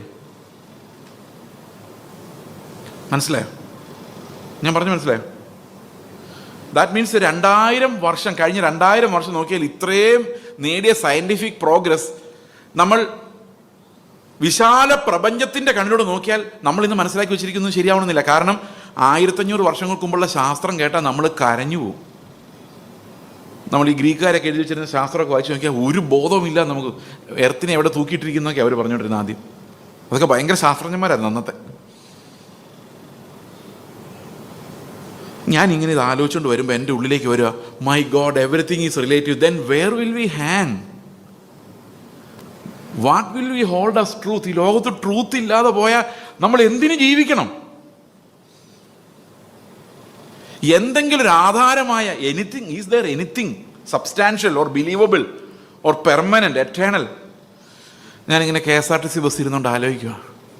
അപ്പം എൻ്റെ മനസ്സിലേക്ക് ദൈവം ഒരാശയം തന്നു. ഇതുവരെ ലോകത്തിൽ ആർക്കും തൊടാൻ പറ്റാത്തതും മാറ്റാൻ പറ്റാത്തതുമായിട്ട് ഒറ്റ കാര്യം മാത്രമേ ഇതുവരെ ഉണ്ടായിട്ടുള്ളൂ. അബ്സല്യൂട്ടായിട്ട്, അതിൻ്റെ മുകളിൽ വേറൊന്നില്ല എന്ന് പറയാവുന്ന അബ്സല്യൂട്ടായിട്ട് ഒരൊറ്റ കാര്യം മാത്രമേ ലോകത്തിലുണ്ടായിട്ടുള്ളൂ. ഇന്ത്യയിലെ കോൺസ്റ്റിറ്റ്യൂഷൻ നമ്മൾ നോക്കിയാൽ നല്ലൊരു കോൺസ്റ്റിറ്റ്യൂഷനാണ് ഇന്ത്യയുടെ.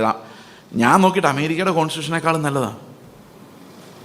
പക്ഷേ ഇത് എത്ര പ്രാവശ്യം നമുക്ക് മാറ്റേണ്ടി വന്നു, because there were so many mistakes, so many practicalities. എന്തിനും മാറ്റം വരും. ഒരു 1000 വർഷങ്ങൾക്ക് മുമ്പുള്ള നിയമങ്ങൾ ഇന്ന് നടക്കുകയില്ല. നിങ്ങൾ വേറെ ഏതെങ്കിലും ഒരു മതം ആലോചിച്ച് നോക്കി, മറ്റു മതങ്ങളെക്കുറിച്ച് ആലോചിക്കുക, രാമായണത്തെക്കുറിച്ച്, ത്രേതായുഗത്തിൽ അത് കറക്റ്റായിരുന്നു.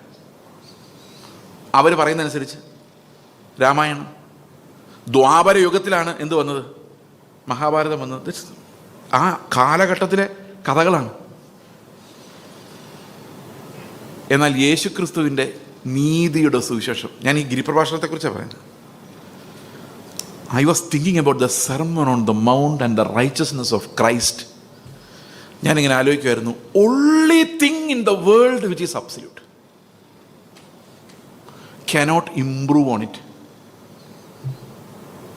നമുക്കൊന്ന് ഇമ്പ്രൂവ് ചെയ്യാൻ പറ്റാത്തതായിട്ട്, നമുക്കൊന്ന് ബെറ്റർ ആക്കി എടുക്കാൻ പറ്റാത്തതായിട്ട് ഒരൊറ്റ പ്രമാണം മാത്രമേ ഉള്ളൂ.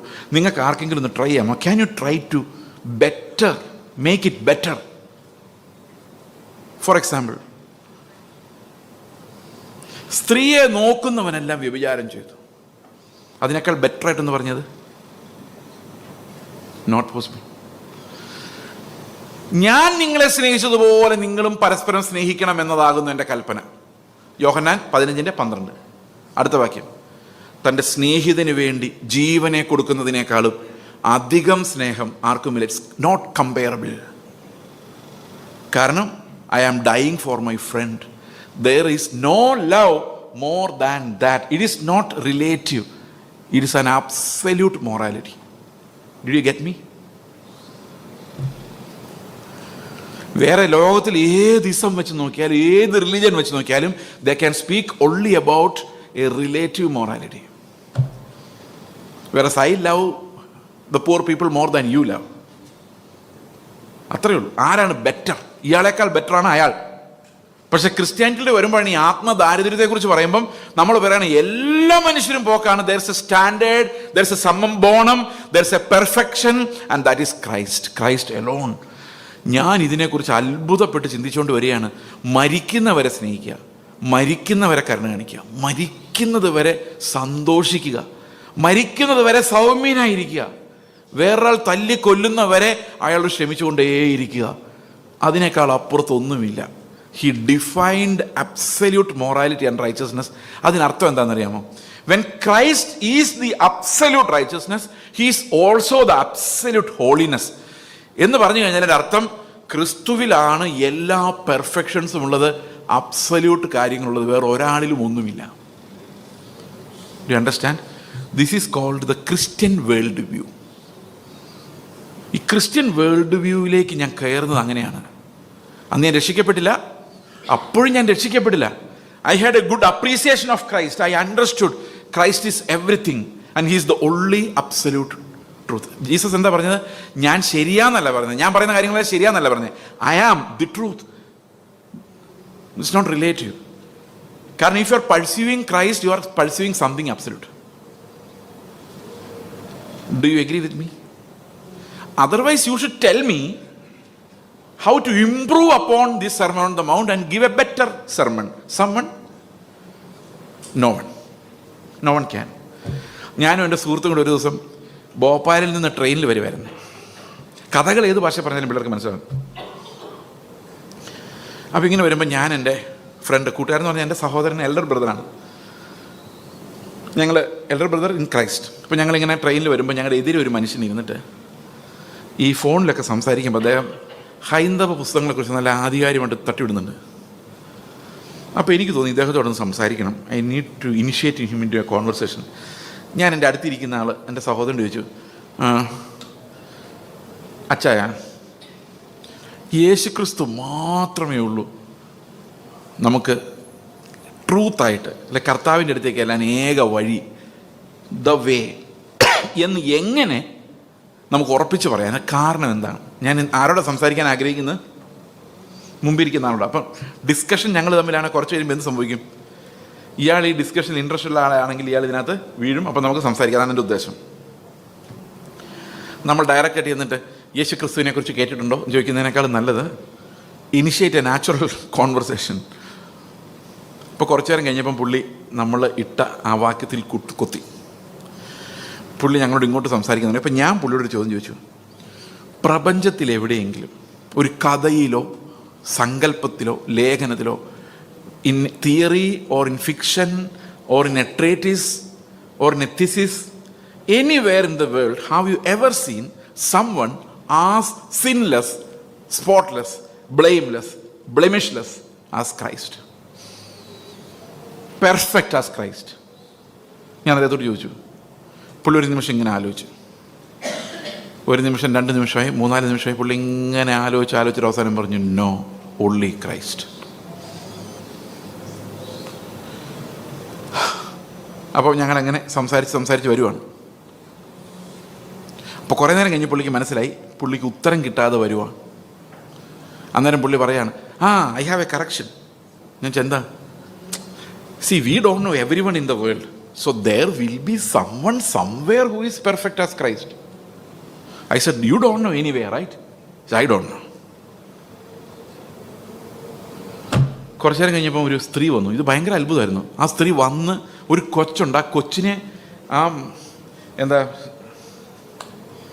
ഈ സീറ്റിൻ്റെ സൈഡിലോട്ട് എറിയുന്ന പോലെ നിർത്തി വിട്ടിട്ട് പുള്ളിക്കാരി ശരിക്കും ഇരിക്കുന്നതിന് മുമ്പ് പുള്ളിക്കാരി പുസ്തകം എടുത്ത് വായിച്ചുകൊണ്ടിരിക്കുക.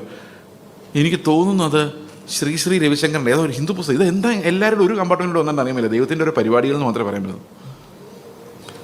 അപ്പോൾ ഇവരോട് ഞാനിങ്ങനെ സംസാരിച്ചു. അപ്പോൾ എന്താ ഇവരോട് ഇങ്ങനെ സംസാരിച്ച് അപ്പോൾ ഞാൻ സംസാരിച്ച് തുടങ്ങിയപ്പോഴേക്കും ഈ പുള്ളി വന്ന് ആകെ അലങ്കോലമാക്കി. കാരണം പുള്ളിക്ക് മനസ്സിലായി നമ്മൾ ഇത് ഇടപെട്ട് കഴിഞ്ഞാൽ പ്രശ്നമാണ്. അപ്പോൾ കുറേ നേരം അങ്ങനെ ഇങ്ങനെയൊക്കെ പറഞ്ഞ ശേഷം ഞാൻ പറഞ്ഞു, അവർ പറഞ്ഞു എല്ലാ മതങ്ങളും ഒരുപോലെയാണ്, സർവ്വധർമ്മ. ഞാൻ പറഞ്ഞു അല്ല, എല്ലാ മതങ്ങളും ഒരുപോലെ അല്ല. അയ്യോ അതെന്താ? ഞാൻ പറഞ്ഞു എല്ലാ മതങ്ങളിലും കൊലപാതകവും എന്താ തീവെപ്പും മറ്റു മതങ്ങളെ അടിച്ച് തകർക്കുന്നൊക്കെയാണ് കാണുന്നത്.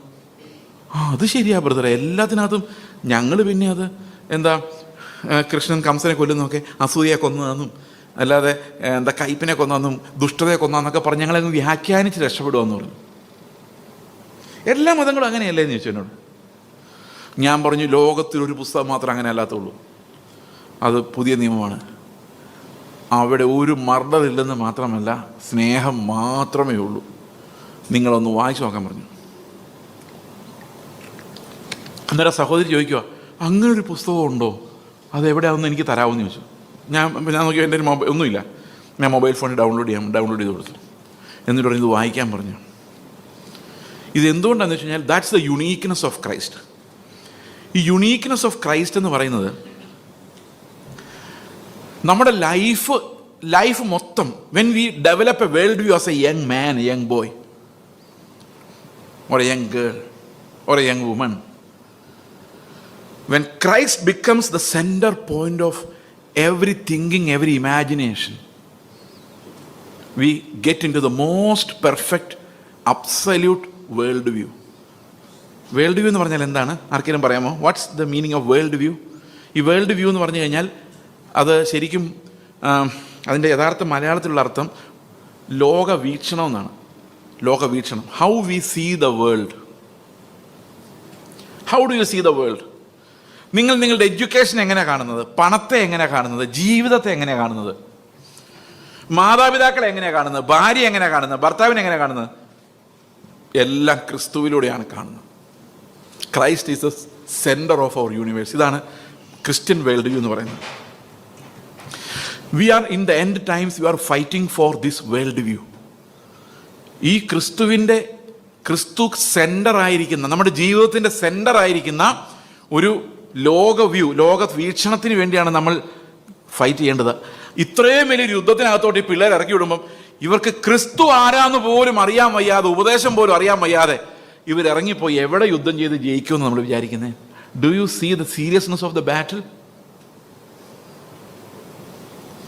ഇവരങ്ങോട്ട് ചെല്ലുമ്പോഴേ, ഇവർ പോകുന്ന ഈ വെസ്റ്റേൺ രാജ്യങ്ങളിൽ ഒത്തിരി എത്തീസവും മെറ്റീരിയലിസവും ഉള്ള രാജ്യമാണ്.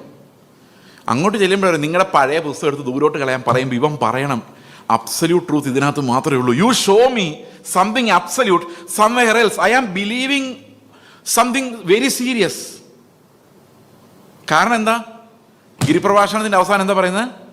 കർത്താവിൻ്റെ വചനങ്ങളെ പ്രമാണിച്ച് ചെയ്യുന്നവനെല്ലാം പാറമേൽ, it's like A someone who builds his house on a rock. അതൊരിക്കലും അഴിഞ്ഞു പോകാത്ത ഒരു റോക്കിൽ പണിതുപോലെയാണ്. അപ്പം നമ്മൾ ഉറപ്പുവരുത്തേണ്ട ഒരു കാര്യം, ഈ Christian world view has to penetrate into the brains of our children. അത് വേറൊന്നും കൊണ്ട്, നമ്മൾ മതത്തിൻ്റെ ആൾക്കാരായതുകൊണ്ടല്ല,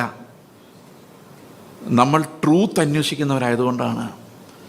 and the truth called Christ can set us free. മനസ്സിലാവുന്നുണ്ടോ ഞാൻ പറയുന്നത്? അപ്പോൾ ഒരു കുട്ടി നമ്മൾ വളർന്നു വരുമ്പോൾ ആ കുട്ടിക്ക് വിദ്യാഭ്യാസം കൊടുത്ത് നിങ്ങൾ അന്വേഷിക്കുന്നുണ്ട്, ആഹാരം ശരി കഴിച്ചോ നോക്കുന്നുണ്ട്. But has Christ become the central pivot for him? അത് നമുക്ക് കൺസേൺ അല്ല. സൺഡേ സ്കൂളിൽ പോയോ, മാർക്ക് മേടിച്ചോ, പക്ഷേ ക്രിസ്തു അവൻ്റെ കർത്താവും രക്ഷകനുമായി വന്നോ? ഞാൻ അങ്ങനെ ഈ KSRTC ബസ്സിലിരുന്ന് ആലോചിച്ച് ക്രിസ്തുവിൻ ബൈബിൾ കറക്റ്റാണ്. അപ്പോൾ എനിക്ക് വീട്ടിൽ വന്നിട്ട് എങ്ങനെയെങ്കിലും മത്തായിയുടെ സുവിശേഷം ഒന്നും കൂടെ വായിക്കണം തോന്നുക.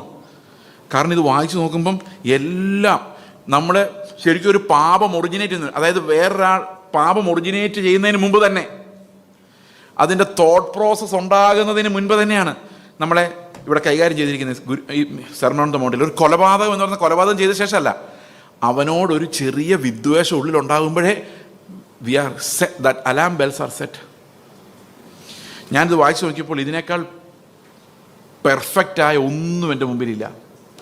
അങ്ങനെ ഞാൻ 1 മാസം കഴിഞ്ഞു, 2 മാസം കഴിഞ്ഞു, ഞാനിങ്ങനെ റോഡിലൂടെ നടക്കുകയാണ്. 4 മണി സമയം. അപ്പോൾ ഈ കോളേജ് വിട്ടു. അപ്പോൾ എൻ്റെ ഒരു സ്വഭാവം എന്താണെന്ന് വെച്ച് കഴിഞ്ഞാൽ, ആ ഒരു 3-4 ആഴ്ച അല്ല, കുറേ നാളായിട്ട് ഞാൻ രാവിലെയും വൈകിട്ടും, രാവിലെ ഉച്ചയ്ക്കും അത്താഴവും കഴിക്കുന്നില്ല. 4 മണിക്ക് മാത്രമേ കഴിക്കുന്നുള്ളൂ. അപ്പം 4 മണിക്ക് കഴിക്കുമ്പോൾ ഇത്തിരി ഹെവി ആയിട്ട് കഴിക്കും. ഒരു മസാല ദോശയും കഴിക്കും. മസാല ദോശയ്ക്ക് നല്ല മസാല ഉള്ളതുകൊണ്ട് വിശക്കത്തില്ല. എന്തിനാണെന്നറിയോ? പൈസ കൂട്ടി വയ്ക്കുന്ന പുസ്തകം വാങ്ങാൻ. കാരണം ജനുവരി ഫെബ്രുവരി അവസാനമോടെ കോട്ടയത്ത് ഈ കറണ്ട് ബുക്സിൻ്റെ ഒരു ബുക്ക് ഫെസ്റ്റിവലുണ്ട്. എന്താ ഒരു നിങ്ങൾക്കറിയാമോ അത്? അങ്ങനെ ഒരു പരിപാടിയുണ്ട്. അപ്പം ഇതിന് അറ്റൻഡ് ചെയ്യാൻ, ഞാൻ പുസ്തകങ്ങളൊക്കെ വാങ്ങിക്കാൻ വേണ്ടി കാശ് സംഭരിക്കുന്നതാണ്. അപ്പം ഞാൻ സാധാരണ 4 മണിക്ക് പോയി വെജിറ്റേറിയൻ ഹോട്ടലിൽ കയറി ഒരു മസാല ദോശ കഴിച്ച് കഴിഞ്ഞാൽ അന്നത്തെ പിന്നെ വിശക്കത്തില്ല. പിന്നെ രാവിലെ സ്കൂളിൽ പോയി പഠിത്തമൊക്കെ ആയിട്ട് അതങ്ങ് ശ്രദ്ധിക്കാതെ പോയി 4 മണി മതി എന്ന് ചിന്തിച്ചിരിക്കുന്ന സമയത്താണ്. അപ്പം ഞാൻ നേരെ ചെന്നപ്പോൾ ഒരു വഴി നോക്കിയപ്പോൾ ഷാലിമാർ ഹോട്ടൽ, ഒരു ചായക്കടയാണ്. ഈ ചായക്കടയിൽ കയറി കഴിഞ്ഞാൽ നമ്മുടെ കാശ് പോകുന്നുള്ളതല്ലാതെ വയറ് നിറയില്ല. എന്തെങ്കിലും ജങ്ക് ഫുഡും എണ്ണ മുക്കിയതൊക്കെ കഴിച്ച് ഫ്രൈ ചെയ്ത് വീട്ടിൽ പോയി കിടക്കുന്നു. പിന്നെ നമ്മൾ കുറേ കഴിയുമ്പം വിശക്കും. അതുകൊണ്ട് ഞാൻ സാധാരണ അങ്ങനെ കയറാറില്ല. പക്ഷേ ഈ സമയത്ത് എൻ്റെ കാലുകൾ അങ്ങോട്ട് എന്നെ കൊണ്ടുപോയി. I went to that tea shop. എന്നിട്ട് എനിക്ക് തോന്നും ഏത്തക്കാപ്പമോ എന്തോ കഴിച്ചെന്ന് തോന്നുന്നു. I don't drink tea. അപ്പം ഇത് കഴിച്ചുകൊണ്ട് ഇങ്ങനെ ഇരിക്കാം. അപ്പോൾ എൻ്റെ എതിരെ ഒരാൾ വന്നിരുന്നു. ഹലോ, എന്താ പേര്? Chase Joseph. കോളേജിൽ പഠിക്കുമല്ലേ? അതെ. ഏതിനാണ് പഠിക്കുന്നത്? ഡിഗ്രി 2ാം വർഷം. ഓക്കെ.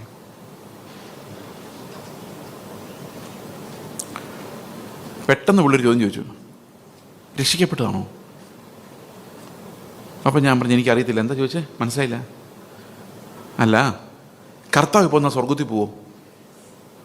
ഞാൻ പറഞ്ഞു അതിനൊരു സാധ്യത ഞാൻ കാണുന്നില്ല. അപ്പം നിങ്ങൾ രക്ഷിക്കപ്പെട്ടിട്ടില്ല. കേൾക്കണേ. Did you hear me? What's the conversation? I will repeat that conversation again. He asked me, are you saved? I said, I don't know what you're speaking about. He asked me the next question, will you go to heaven if you die today or Christ comes today? I said, no chance. Then he said, you are not born again. If you are born again, if you are saved, you will know from where you are saved. Are you saved from hell? Don't know. That means you are not saved.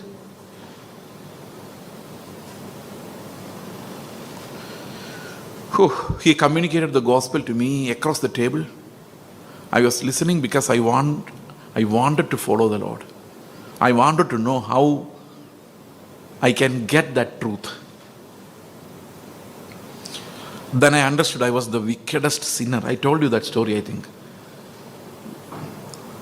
I was a pretentious person, full of self-righteousness. But God broke me and made me confess my sins, and I cried bitterly because I understood I can only be thrown into hell. And then I was born again that day. I saw the truth that Christ died for me. And eternity is there with Christ. I understood that. Then many years afterwards, in 2016, I was speaking in a congregation in Church of God, Kanyikudi. I was speaking there. I told this story. I told them I was born again. I was saved when I was in this city studying in that college. Then a man showed his hand from the back bench, and he told me it was my hotel. ഞാൻ ചോദിച്ചു, നിങ്ങൾക്ക് എങ്ങനെ പറയാൻ പറ്റും? എത്ര വർഷം കഴിഞ്ഞു?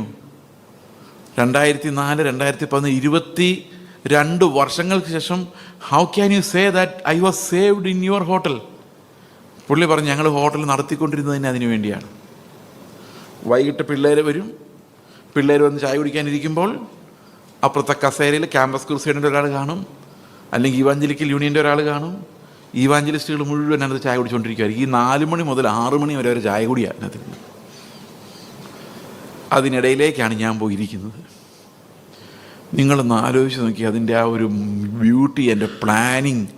ദൈവം എന്തു മനോഹരമായിട്ടാണ് എന്നെ ഇതിനകത്ത് ഇറക്കിയതെന്ന് വളച്ച് കൊണ്ടുവന്ന്.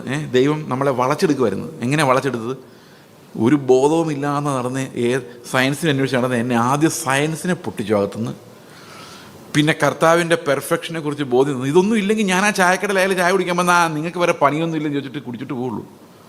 But God prepared me, bent my will and made me ready to freely accept the gospel. ഞാൻ എടുത്തുകൊണ്ട് സന്തോഷമായിട്ട് സുവിശേഷം സ്വീകരിക്കുക. പക്ഷേ കർത്താവ് എൻ്റെ മേൽ പണി തുടങ്ങിയിട്ട് ഞാൻ ആലോചിക്കുമായിരുന്നു എത്ര വർഷമായിട്ട് പണിയുന്നു അവിടെ എന്നെ എത്തിക്കാൻ വേണ്ടി. ആ പോയിന്റിൽ എന്നോട് സുവിശേഷം പറയേണ്ട രീതിയിൽ പറയാനുള്ള ആളുടെ ബസ് പോലും ലേറ്റ് ആകാതെ കൃത്യമായ പ്ലാനിങ്ങിൽ, എക്സിക്യൂഷനിൽ ദൈവം അത് ഓപ്പറേഷൻ നടത്തിയെടുത്തു. ഞാനിത് ഇന്ന് ആലോചിക്കുമ്പോൾ I am amazed by what God has done. ഇന്ന് നിങ്ങളിത് കേൾക്കുന്നത് should be a turning point in your life, everyone's life. കാരണം നമ്മൾ പോകുന്ന വഴി ക്രിസ്തുവിൻ്റെ വഴി അല്ല നമ്മൾ കണ്ടെത്തുമ്പോൾ the truth should have the power to set us free. നമ്മൾ ഈ മെഷീൻസിനകത്ത് കുരുങ്ങി സത്യം എന്തായാലും കുഴപ്പമില്ല ബ്രദറെ, എൻ്റെ അപ്പനും അമ്മയൊക്കെ ഈ മതത്തിനകത്താണ്, അവരങ്ങനെ വിശ്വസിക്കുന്നത്, ഞാനും അതിനകത്ത് പോവുക. ചില ആൾക്കാർ എൻ്റെ വല്യപ്പനെ അടക്കി അതേ ശവക്കുട്ടയിൽ എന്നെ അടക്കണം. പക്ഷേ വല്യപ്പനിട്ട് അതേ നരകത്തിലിടുന്ന ഒരു കാര്യം വരുമ്പോഴാണ് നമ്മുടെ പ്രശ്നം ഗുരുതരമാകുന്നത്. So all these traditions are making a slaves. അതുകൊണ്ട് നമ്മുടെ സഭയിൽ കുട്ടികൾ രക്ഷിക്കപ്പെടും. ഞാനൊരു ദിവസം ഒരു യൂത്ത് ക്യാമ്പിൽ പോയപ്പോൾ ഞാനവരോട് ചോദിച്ചു, മരിച്ചാൽ സ്വർഗത്തിൽ പോകുന്ന ഉറപ്പുണ്ടോ? അപ്പോൾ അവർ പറഞ്ഞു, ഞാൻ കൈപൊക്കാൻ പറഞ്ഞു. 3 പേര് കൈപൊക്കി. ഓക്കെ, എൻ്റെ ഓർമ്മ ശരിയാണെങ്കിൽ അത് സൗദിയിൽ എവിടെയോ. അപ്പോൾ ഞാൻ ഈ 3 പേരെ വിളിച്ച് മാറ്റിയിരുത്തി. ബാക്കിയുള്ളവരോട് ഇനി സുവിശേഷം പറയണം. അപ്പോൾ ഈ 3 പേരിൽ ഒരു കൊച്ചിനോട് ചോദിച്ചു, നീ എങ്ങനെ രക്ഷിക്കപ്പെട്ടു എന്ന് പറഞ്ഞ് കൈപൊക്കിയല്ലോ, എങ്ങനെ രക്ഷിക്കപ്പെട്ടത്? അവൻ പറഞ്ഞു, ഞാൻ കഴിഞ്ഞ ആഴ്ചയാണ് നാട്ടിൽ പോയത്. അതിന് അവിടെ പോയി സ്നാനപ്പെട്ടു. ഓക്കെ, അപ്പോൾ രക്ഷിക്കപ്പെട്ടു. അവന് മനസ്സിലായിട്ടില്ല. അപ്പോൾ 3 എന്നുള്ള സംഖ്യ എത്രയായി? 2ആയി. വേറൊരു കൊച്ചിനോട് ചോദിച്ചു, നീ എങ്ങനെ? അവൻ പറഞ്ഞു, കഴിഞ്ഞ ആഴ്ചയാണ് ഞാൻ അന്യഭാഷ പറഞ്ഞത്, ആത്മാവിലായത്. അപ്പോൾ ആത്മാവിലെ രക്ഷിക്കപ്പെട്ടല്ലോ. അപ്പം 2 എന്നുള്ള സംഖ്യ എത്രയായി? 1ആയി. കാരണം രക്ഷിക്കപ്പെട്ടവർ പറയണം, എന്നെ സ്വർഗത്തിൽ കയറ്റാൻ, നരകത്തിൻ്റെ തീയിൽ നിന്ന് എന്നെ രക്ഷിക്കാൻ കർത്താവ് കാൽവരി ക്രൂശിൽ മരിച്ചു. ഇത്രയും പറഞ്ഞാൽ മതി. അത് പറയാൻ പറ്റുന്നില്ല. അവസാനം 3ാമത്തെ കുട്ടിയോട് ചോദിച്ചു, ഒരു പെൺകുട്ടിയായിരുന്നു. ആ കുട്ടിയോട് ചോദിച്ചു, നീ രക്ഷിക്കപ്പെട്ടോ? എങ്ങനെ രക്ഷിക്കപ്പെട്ടത്? അപ്പോൾ കുട്ടി പറഞ്ഞു, കഴിഞ്ഞ ദിവസം ICPFൻ്റെ ക്യാമ്പിന് പോയപ്പോൾ അവിടെ അങ്കിൾമാർ പറഞ്ഞു, കർത്താവ് നമ്മുടെ പാപങ്ങൾക്ക് വേണ്ടി മരിച്ചു, നമ്മുടെ പാപങ്ങളെല്ലാം കഴുകി കളഞ്ഞു, നിൻ്റെ പാപങ്ങളെല്ലാം ക്ഷമിച്ചിരിക്കുന്നു. ഞാനത് വിശ്വസിച്ചു, അതുകൊണ്ട് ഞാൻ രക്ഷിക്കപ്പെട്ടു. അപ്പം ഞാൻ പറഞ്ഞു, ഓക്കെ, അത്രയും കറക്റ്റാണ്. പക്ഷെ ഒരു പ്രോബ്ലം ഉണ്ട്. ആ കുട്ടി അത്ര എത്തിയായിരുന്നു. അപ്പം ഞാൻ കുട്ടിയോട് പറഞ്ഞു, നീ പറഞ്ഞിടത്തോളം ശരിയാണെങ്കിലും നിൻ്റെ പാപങ്ങൾ കഴുകിയതുവരെ ആയുള്ളൂ. നീ ദൈവത്തിൻ്റെ മകളായ കാര്യം അറിഞ്ഞോ? സ്വർഗത്തിൽ പോകുമെന്നുള്ള വാഗ്ദത്തം നിനക്കുണ്ടെന്ന് നിനക്ക് മനസ്സിലായോ? നിനക്ക് സ്വർഗത്തിൽ കർത്താവിൻ്റെ വലിയൊരു ധനം വെച്ചിട്ടുണ്ടെന്നും അത് ഈ ലോകത്തിലെ ഏതു മാലിന്യങ്ങളെയും വിട്ടോടുവാൻ നിനക്ക് ശക്തി തരുന്ന ഒരു ധനത്തിൻ്റെ സമൃദ്ധി ക്രിസ്തുവിൽ നിനക്ക് സ്വർഗത്തിലുണ്ടെന്ന് നിനക്ക് വിശ്വാസമുണ്ടോ? അന്നേരം ആ കൊച്ചനോട് ചോദിക്കുക, അതിനകത്ത് ഇങ്ങനെയൊക്കെ ഉണ്ടോ എങ്കിലെന്ന്. അപ്പോൾ എനിക്ക് മനസ്സിലായി, വീണ്ടും ജനനം എന്താണെന്ന് പോലും ആ കൊച്ചിന് മനസ്സിലായിട്ടില്ല. ഒരു ഇമോഷണലി ആ കരഞ്ഞു, പാപത്തെക്കുറിച്ച് പറഞ്ഞു, പാവം കരഞ്ഞു, രക്ഷിക്കപ്പെട്ടെന്ന് വിശ്വസിച്ചു. ശരിക്കും ഞാൻ ആ കസേരയെ കുറച്ച് നേരം ഇരുന്ന് അതിൻ്റെ ദുഃഖം അത്ര ഭയങ്കരമായിരുന്നു. കാരണം we are all in darkness.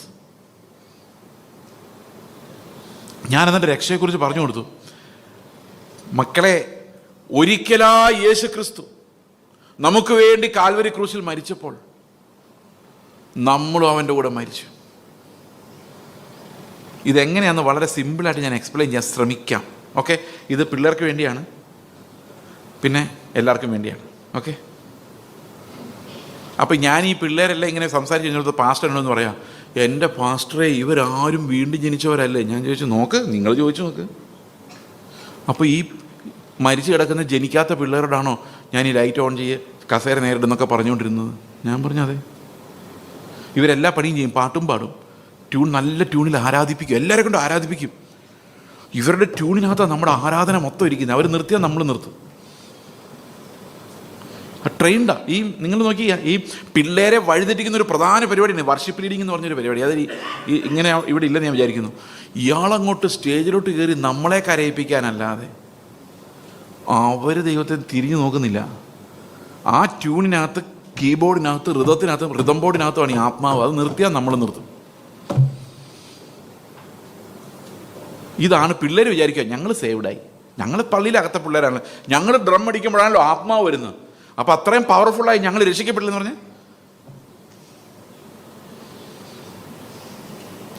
വളരെ ലളിതമായിട്ട് രക്ഷ എന്താണ്, വിശ്വാസത്താൽ മാത്രം വരുന്നത് അതെന്താണ് എന്ന് ഞാൻ നിങ്ങളോടൊന്ന് പറയാൻ ശ്രമിക്കാം. ഓക്കെ, വിശ്വാസം എന്നതോ ആശിക്കുന്നതിൻ്റെ ഉറപ്പും കാണാത്ത കാര്യങ്ങളുടെ നിശ്ചയമാകുന്നു. പിള്ളേരിത് ശരിക്കും കേട്ടോണം.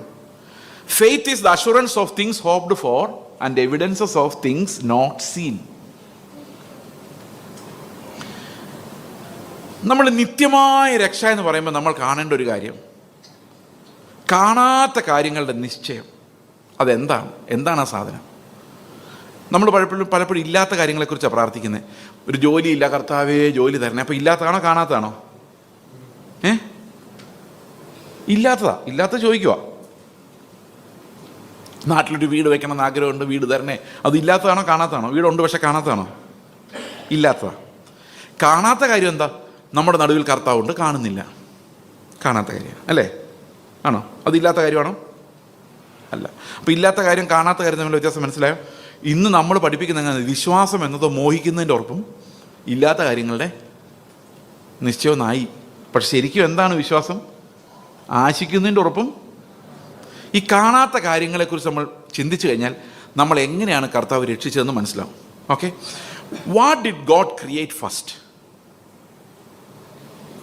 നേരത്തെ എൻ്റെ പ്രസംഗം കേട്ടുള്ളവർക്ക് ഇതറിയാൻ പറയാൻ പറ്റും. പറയാം, what did God create first?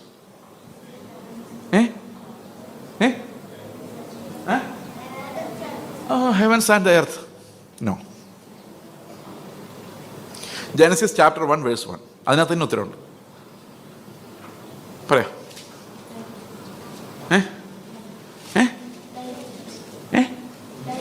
No, light comes later on.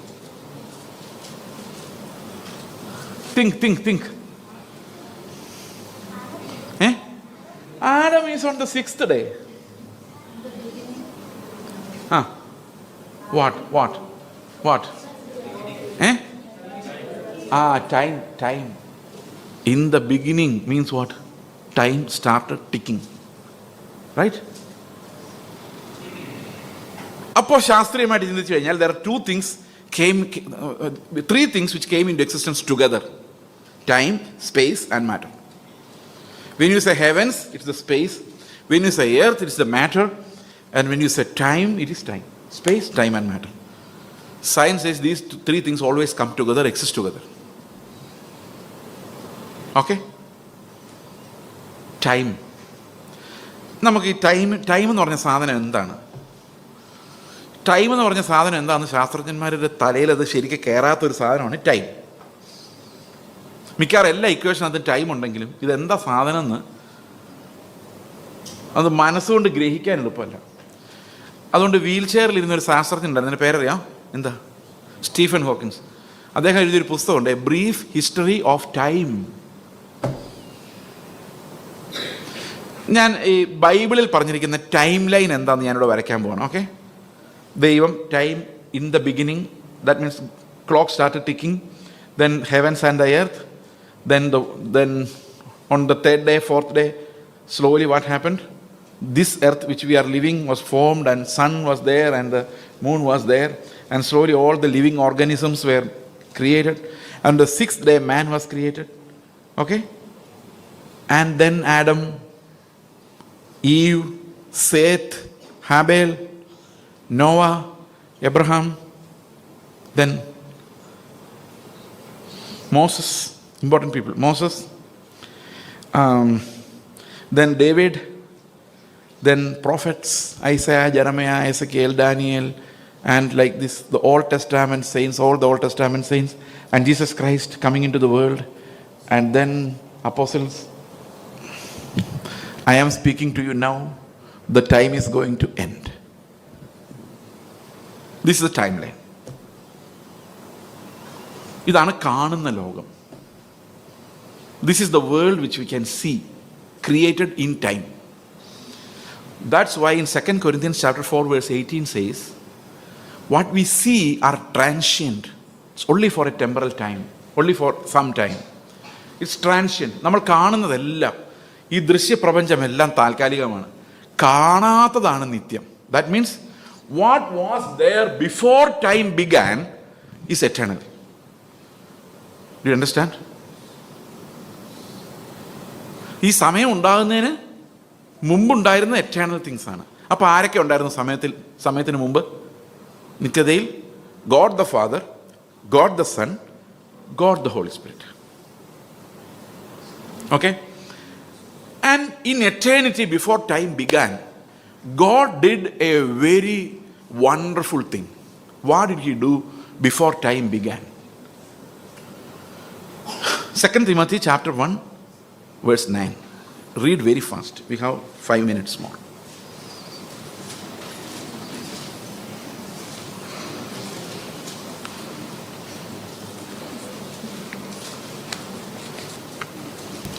അവൻ നമ്മെ രക്ഷിക്കുകയും വിശുദ്ധ വിളി കൊണ്ട് വിളിക്കുകയും ചെയ്തത് നമ്മുടെ പ്രവൃത്തികൾ നിമിത്തമല്ല, സകല കാലത്തിനു മുൻപേ ക്രിസ്തുവേശുവിൽ നമുക്ക് നൽകിയിരിക്കുന്നതും ഇപ്പോൾ മരണം നീക്കുകയും സുവിശേഷം സകല കാലത്തിനും മുൻപ്, before the beginning of time ആണോ? How is that written in English? Can you read from any version that you may have? 2 Timothy chapter 1 verse 9. He has saved us and called us to a holy life, not because of anything we have done, but because of his own purpose and grace. This grace was given to us in Christ Jesus before the beginning of time. Wow. Before the beginning of time. What a beautiful translation.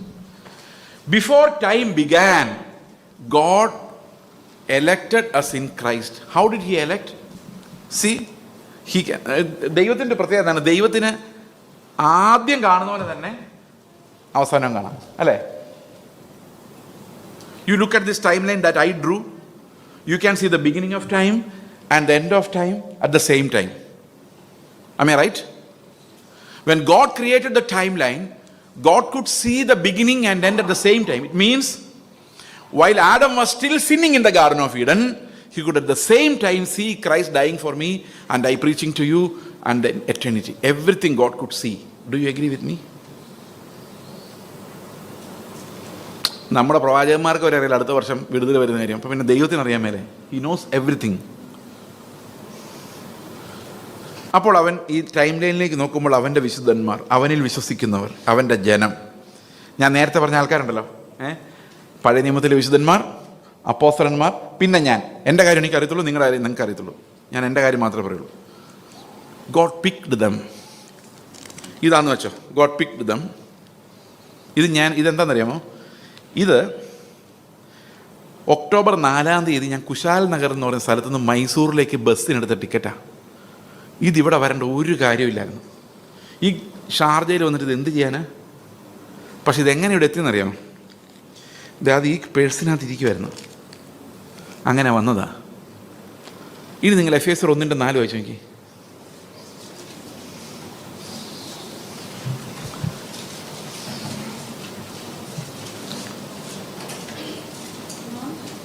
നാം അവന്റെ സന്നിധിയിൽ വിശുദ്ധരും നിഷ്കളങ്കരുമാകേണ്ടതിന് അവൻ ലോകസ്ഥാപനത്തിന് മുൻപ് നമ്മെ അവനിൽ തിരഞ്ഞെടുക്കുകയും. കേട്ടോ അത് മതി. ലോകസ്ഥാപനത്തിന് മുമ്പ് നമ്മെ അവനിൽ, ആരിൽ? ക്രിസ്തുവിൽ തിരഞ്ഞെടുത്തു. ഇനി ഈ കർത്താവ് എവിടെ പോയാലും ബാക്കി പറ. കർത്താവ് എവിടെ പോയാലും ഞാനും ഉണ്ടോ? വിശ്വസിച്ച് നോക്കി. അവൻ കാൽവരി ക്രൂശിൽ മരിച്ചപ്പോൾ ഞാൻ എവിടെ ആയിരുന്നു? നിങ്ങൾക്ക് ഓർമ്മയില്ലേ? ക്രിസ്തുവിന്റെ സ്നേഹം ഞങ്ങളെ നിർബന്ധിക്കുന്നു. ഞാൻ പറഞ്ഞില്ല, ഇതെല്ലാം നിങ്ങൾ മറന്നു പോകുന്നു. ഒരുവൻ എല്ലാവർക്കും വേണ്ടി മരിച്ചിരിക്കെ എല്ലാവരും മരിച്ചു. ഞാൻ പറഞ്ഞ ഓർമ്മയില്ല ഇവിടെ? അതുപോലെ റോമർ 6:6 എന്താ പറയുന്നത്? ഇനി നാം പാപത്തിന് അടിമപ്പെടാതെ വണ്ണം പാപ ശരീരത്തിന് നീക്കം വരേണ്ടതിന് നമ്മുടെ പഴയ മനുഷ്യനോട് ക്രൂശിക്കപ്പെട്ടിരുന്നു. We died when Christ died. The love of Christ compels us. For if one person died for all died with him, in him. അത് വളരെ സിമ്പിളായിട്ട് പറഞ്ഞു കഴിഞ്ഞാൽ 4 പിള്ളേർ എനിക്കുണ്ട്. ഈ 4 പിള്ളേരുടെ ഫീസ് ഞാൻ കോളേജിൽ കൊണ്ട് അടച്ചു. രസീത് തരുമ്പോൾ ഉണ്ടല്ലോ, അവരെൻ്റെ പേര് തരില്ല, പിള്ളേരുടെ പേരിലാണ് കൊടുക്കുന്നത്. ആമേ റൈറ്റ്? നിങ്ങൾ എത്ര രൂപ കൊണ്ട് ഫീസ് കൊടുത്താലും നിങ്ങളുടെ പേര് രസീത് കിട്ടില്ല. അധ്വാനിച്ചുണ്ടാക്കിയത് നിങ്ങളാണെങ്കിലും അവിടെ പോയി ഇരിക്കുന്ന ഒരു പണിയും ചെയ്യാത്ത നിങ്ങളുടെ പിള്ളേരുടെ പേരിലാണ് അവരെന്ത് ചെയ്യുന്നത്? രസീത് കൊടുക്കുന്നത്. Children get the receipts and parents make the payment. കർത്താവാണ് നമുക്ക് വേണ്ടി മരിച്ചത്, പക്ഷെ മരിച്ചു എന്നുള്ള രസീത് ആർക്കാ കിട്ടിയേക്കുന്നത്?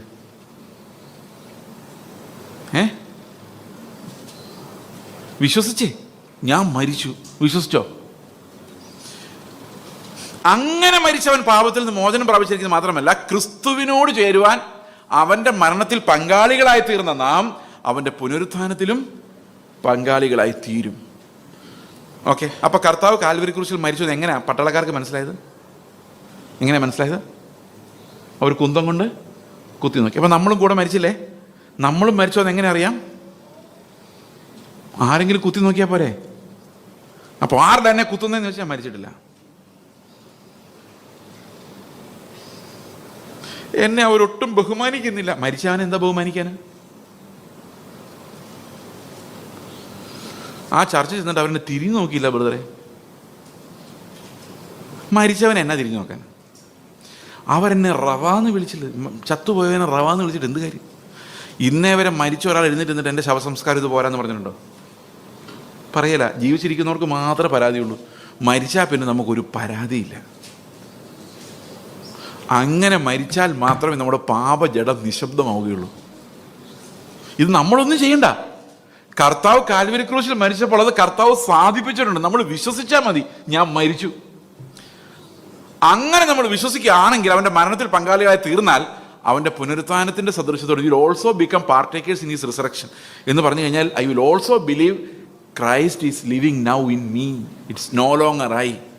ഇങ്ങനെ മാത്രം ക്രിസ്തുവിനെ നമ്മൾ സ്വീകരിക്കുന്നത്. ഓക്കെ, അപ്പോൾ കർത്താവ് മരിച്ചപ്പോൾ നമ്മളും മരിച്ചു. ഇനി കർത്താവ് ഉയർത്തെഴുന്നേറ്റപ്പോൾ നമുക്ക് എന്ത് സംഭവിച്ചു? എഫേസ്യർ 2:6 ക്രിസ്തുവേശുവിൽ നമ്മെക്കുറിച്ചുള്ള വാത്സല്യത്തിൽ തന്റെ കൃപയുടെ അത്യന്ത ധനത്തെ വരുംകാലങ്ങളിൽ കാണിക്കേണ്ടതിന് ക്രിസ്തുയേശുവിൽ, കണ്ടോ, ഇൽ ദാ ഒന്നുകൂടെ കാണിക്കാം. ക്രിസ്തുയേശുവിൽ നമ്മെ ഉയർപ്പിച്ച് എഴുന്നേൽപ്പിച്ച് സ്വർഗത്തിൽ ഇരുത്തുകയും ചെയ്തു. അപ്പൊ നമ്മൾ എവിടെ ഇരിക്കുന്നേ? സത്യം പറയുള്ളൂ, എന്നോട് കള്ളം പറയരുത്. എവിടെ ഇരിക്കുന്നേ? ഉള്ള സത്യം പറഞ്ഞാൽ എവിടെ നിങ്ങൾ ഇരിക്കുന്നത്? ഇപ്പം ഷാർജയിൽ യൂണിയൻ ചർച്ച് ഹാളിൽ 2-ാം നമ്പർ മുറിയിൽ കുറേ നേരമായിട്ട് ഒരുത്തം പ്രസംഗിച്ചുകൊണ്ടിരിക്കുന്നു. ഞങ്ങളിത് കേട്ടുകൊണ്ട് ഇതെപ്പോൾ തീരുമെന്ന് ആലോചിച്ചുകൊണ്ടിരിക്കുന്നു. അല്ല സത്യം? ഇനി വിശ്വാസത്തിലൊന്ന് നോക്കി. കാണാത്ത കാര്യം എന്താ? കാണാത്ത കാര്യം നിങ്ങൾ എവിടെ ഇരിക്കുന്നേ? എവിടെ ഇരിക്കുന്നേ? സ്വർഗത്തിലാണോ ഇരിക്കുന്നേ? ഏതാ നിത്യം? കാണാത്തതാണോ കാണുന്നതാണോ? പറ. കാണുന്നതാണോ നിത്യം? കാണാത്തതാണോ നിത്യം? അപ്പൊ നമ്മൾ ഓൾറെഡി എവിടെ ഇരിക്കുന്നത്? വിശ്വസിക്കുന്നവർ ഓൾറെഡി എവിടെ ഇരിക്കുന്നേ? അപ്പൊ എത്ര പേര് സ്വർഗത്തിൽ ഇരിപ്പുണ്ട്? വിശ്വാസത്തിൽ നോക്കിയേ.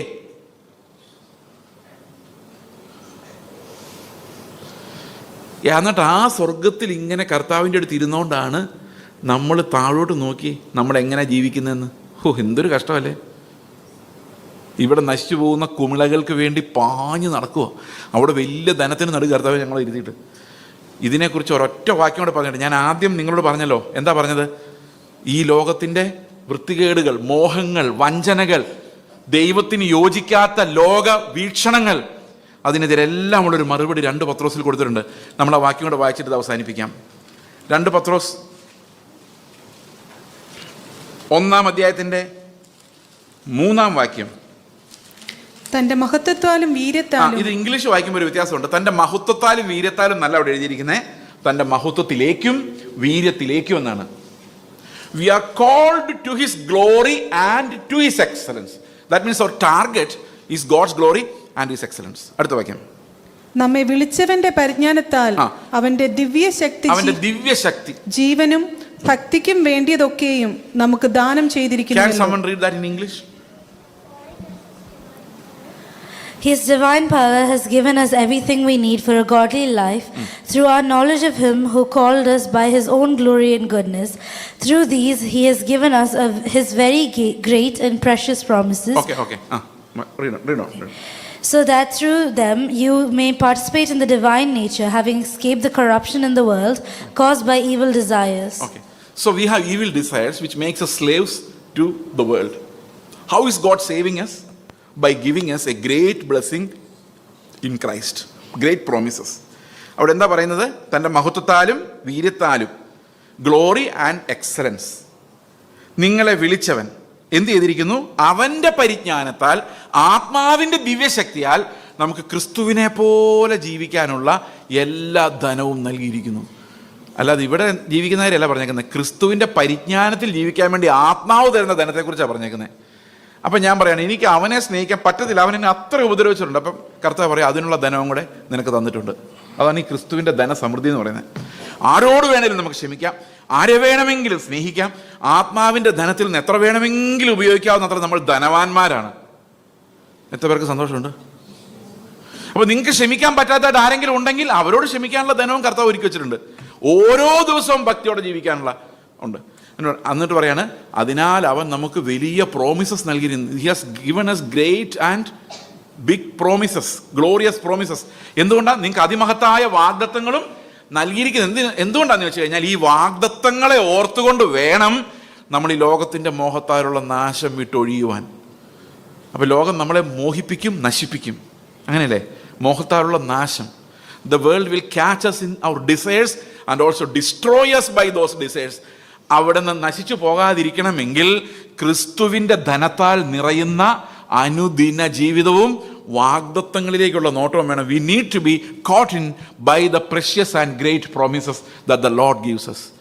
ഈ ആണയാലാണ്, ഈ വാഗ്ദത്തങ്ങളാലാണ്, ഉറപ്പിലാണ് ഇന്ന് മക്കളോട് പറയുന്ന, മക്കളെ, ഈ ലോകം മുഴുവൻ നിങ്ങൾക്കെതിരെ നിന്നാലും നിങ്ങളെ വശീകരിച്ചാലും ട്രൂത്ത് ക്രിസ്തുവിൻ്റെ അടുത്ത് മാത്രമേ ഉള്ളൂ.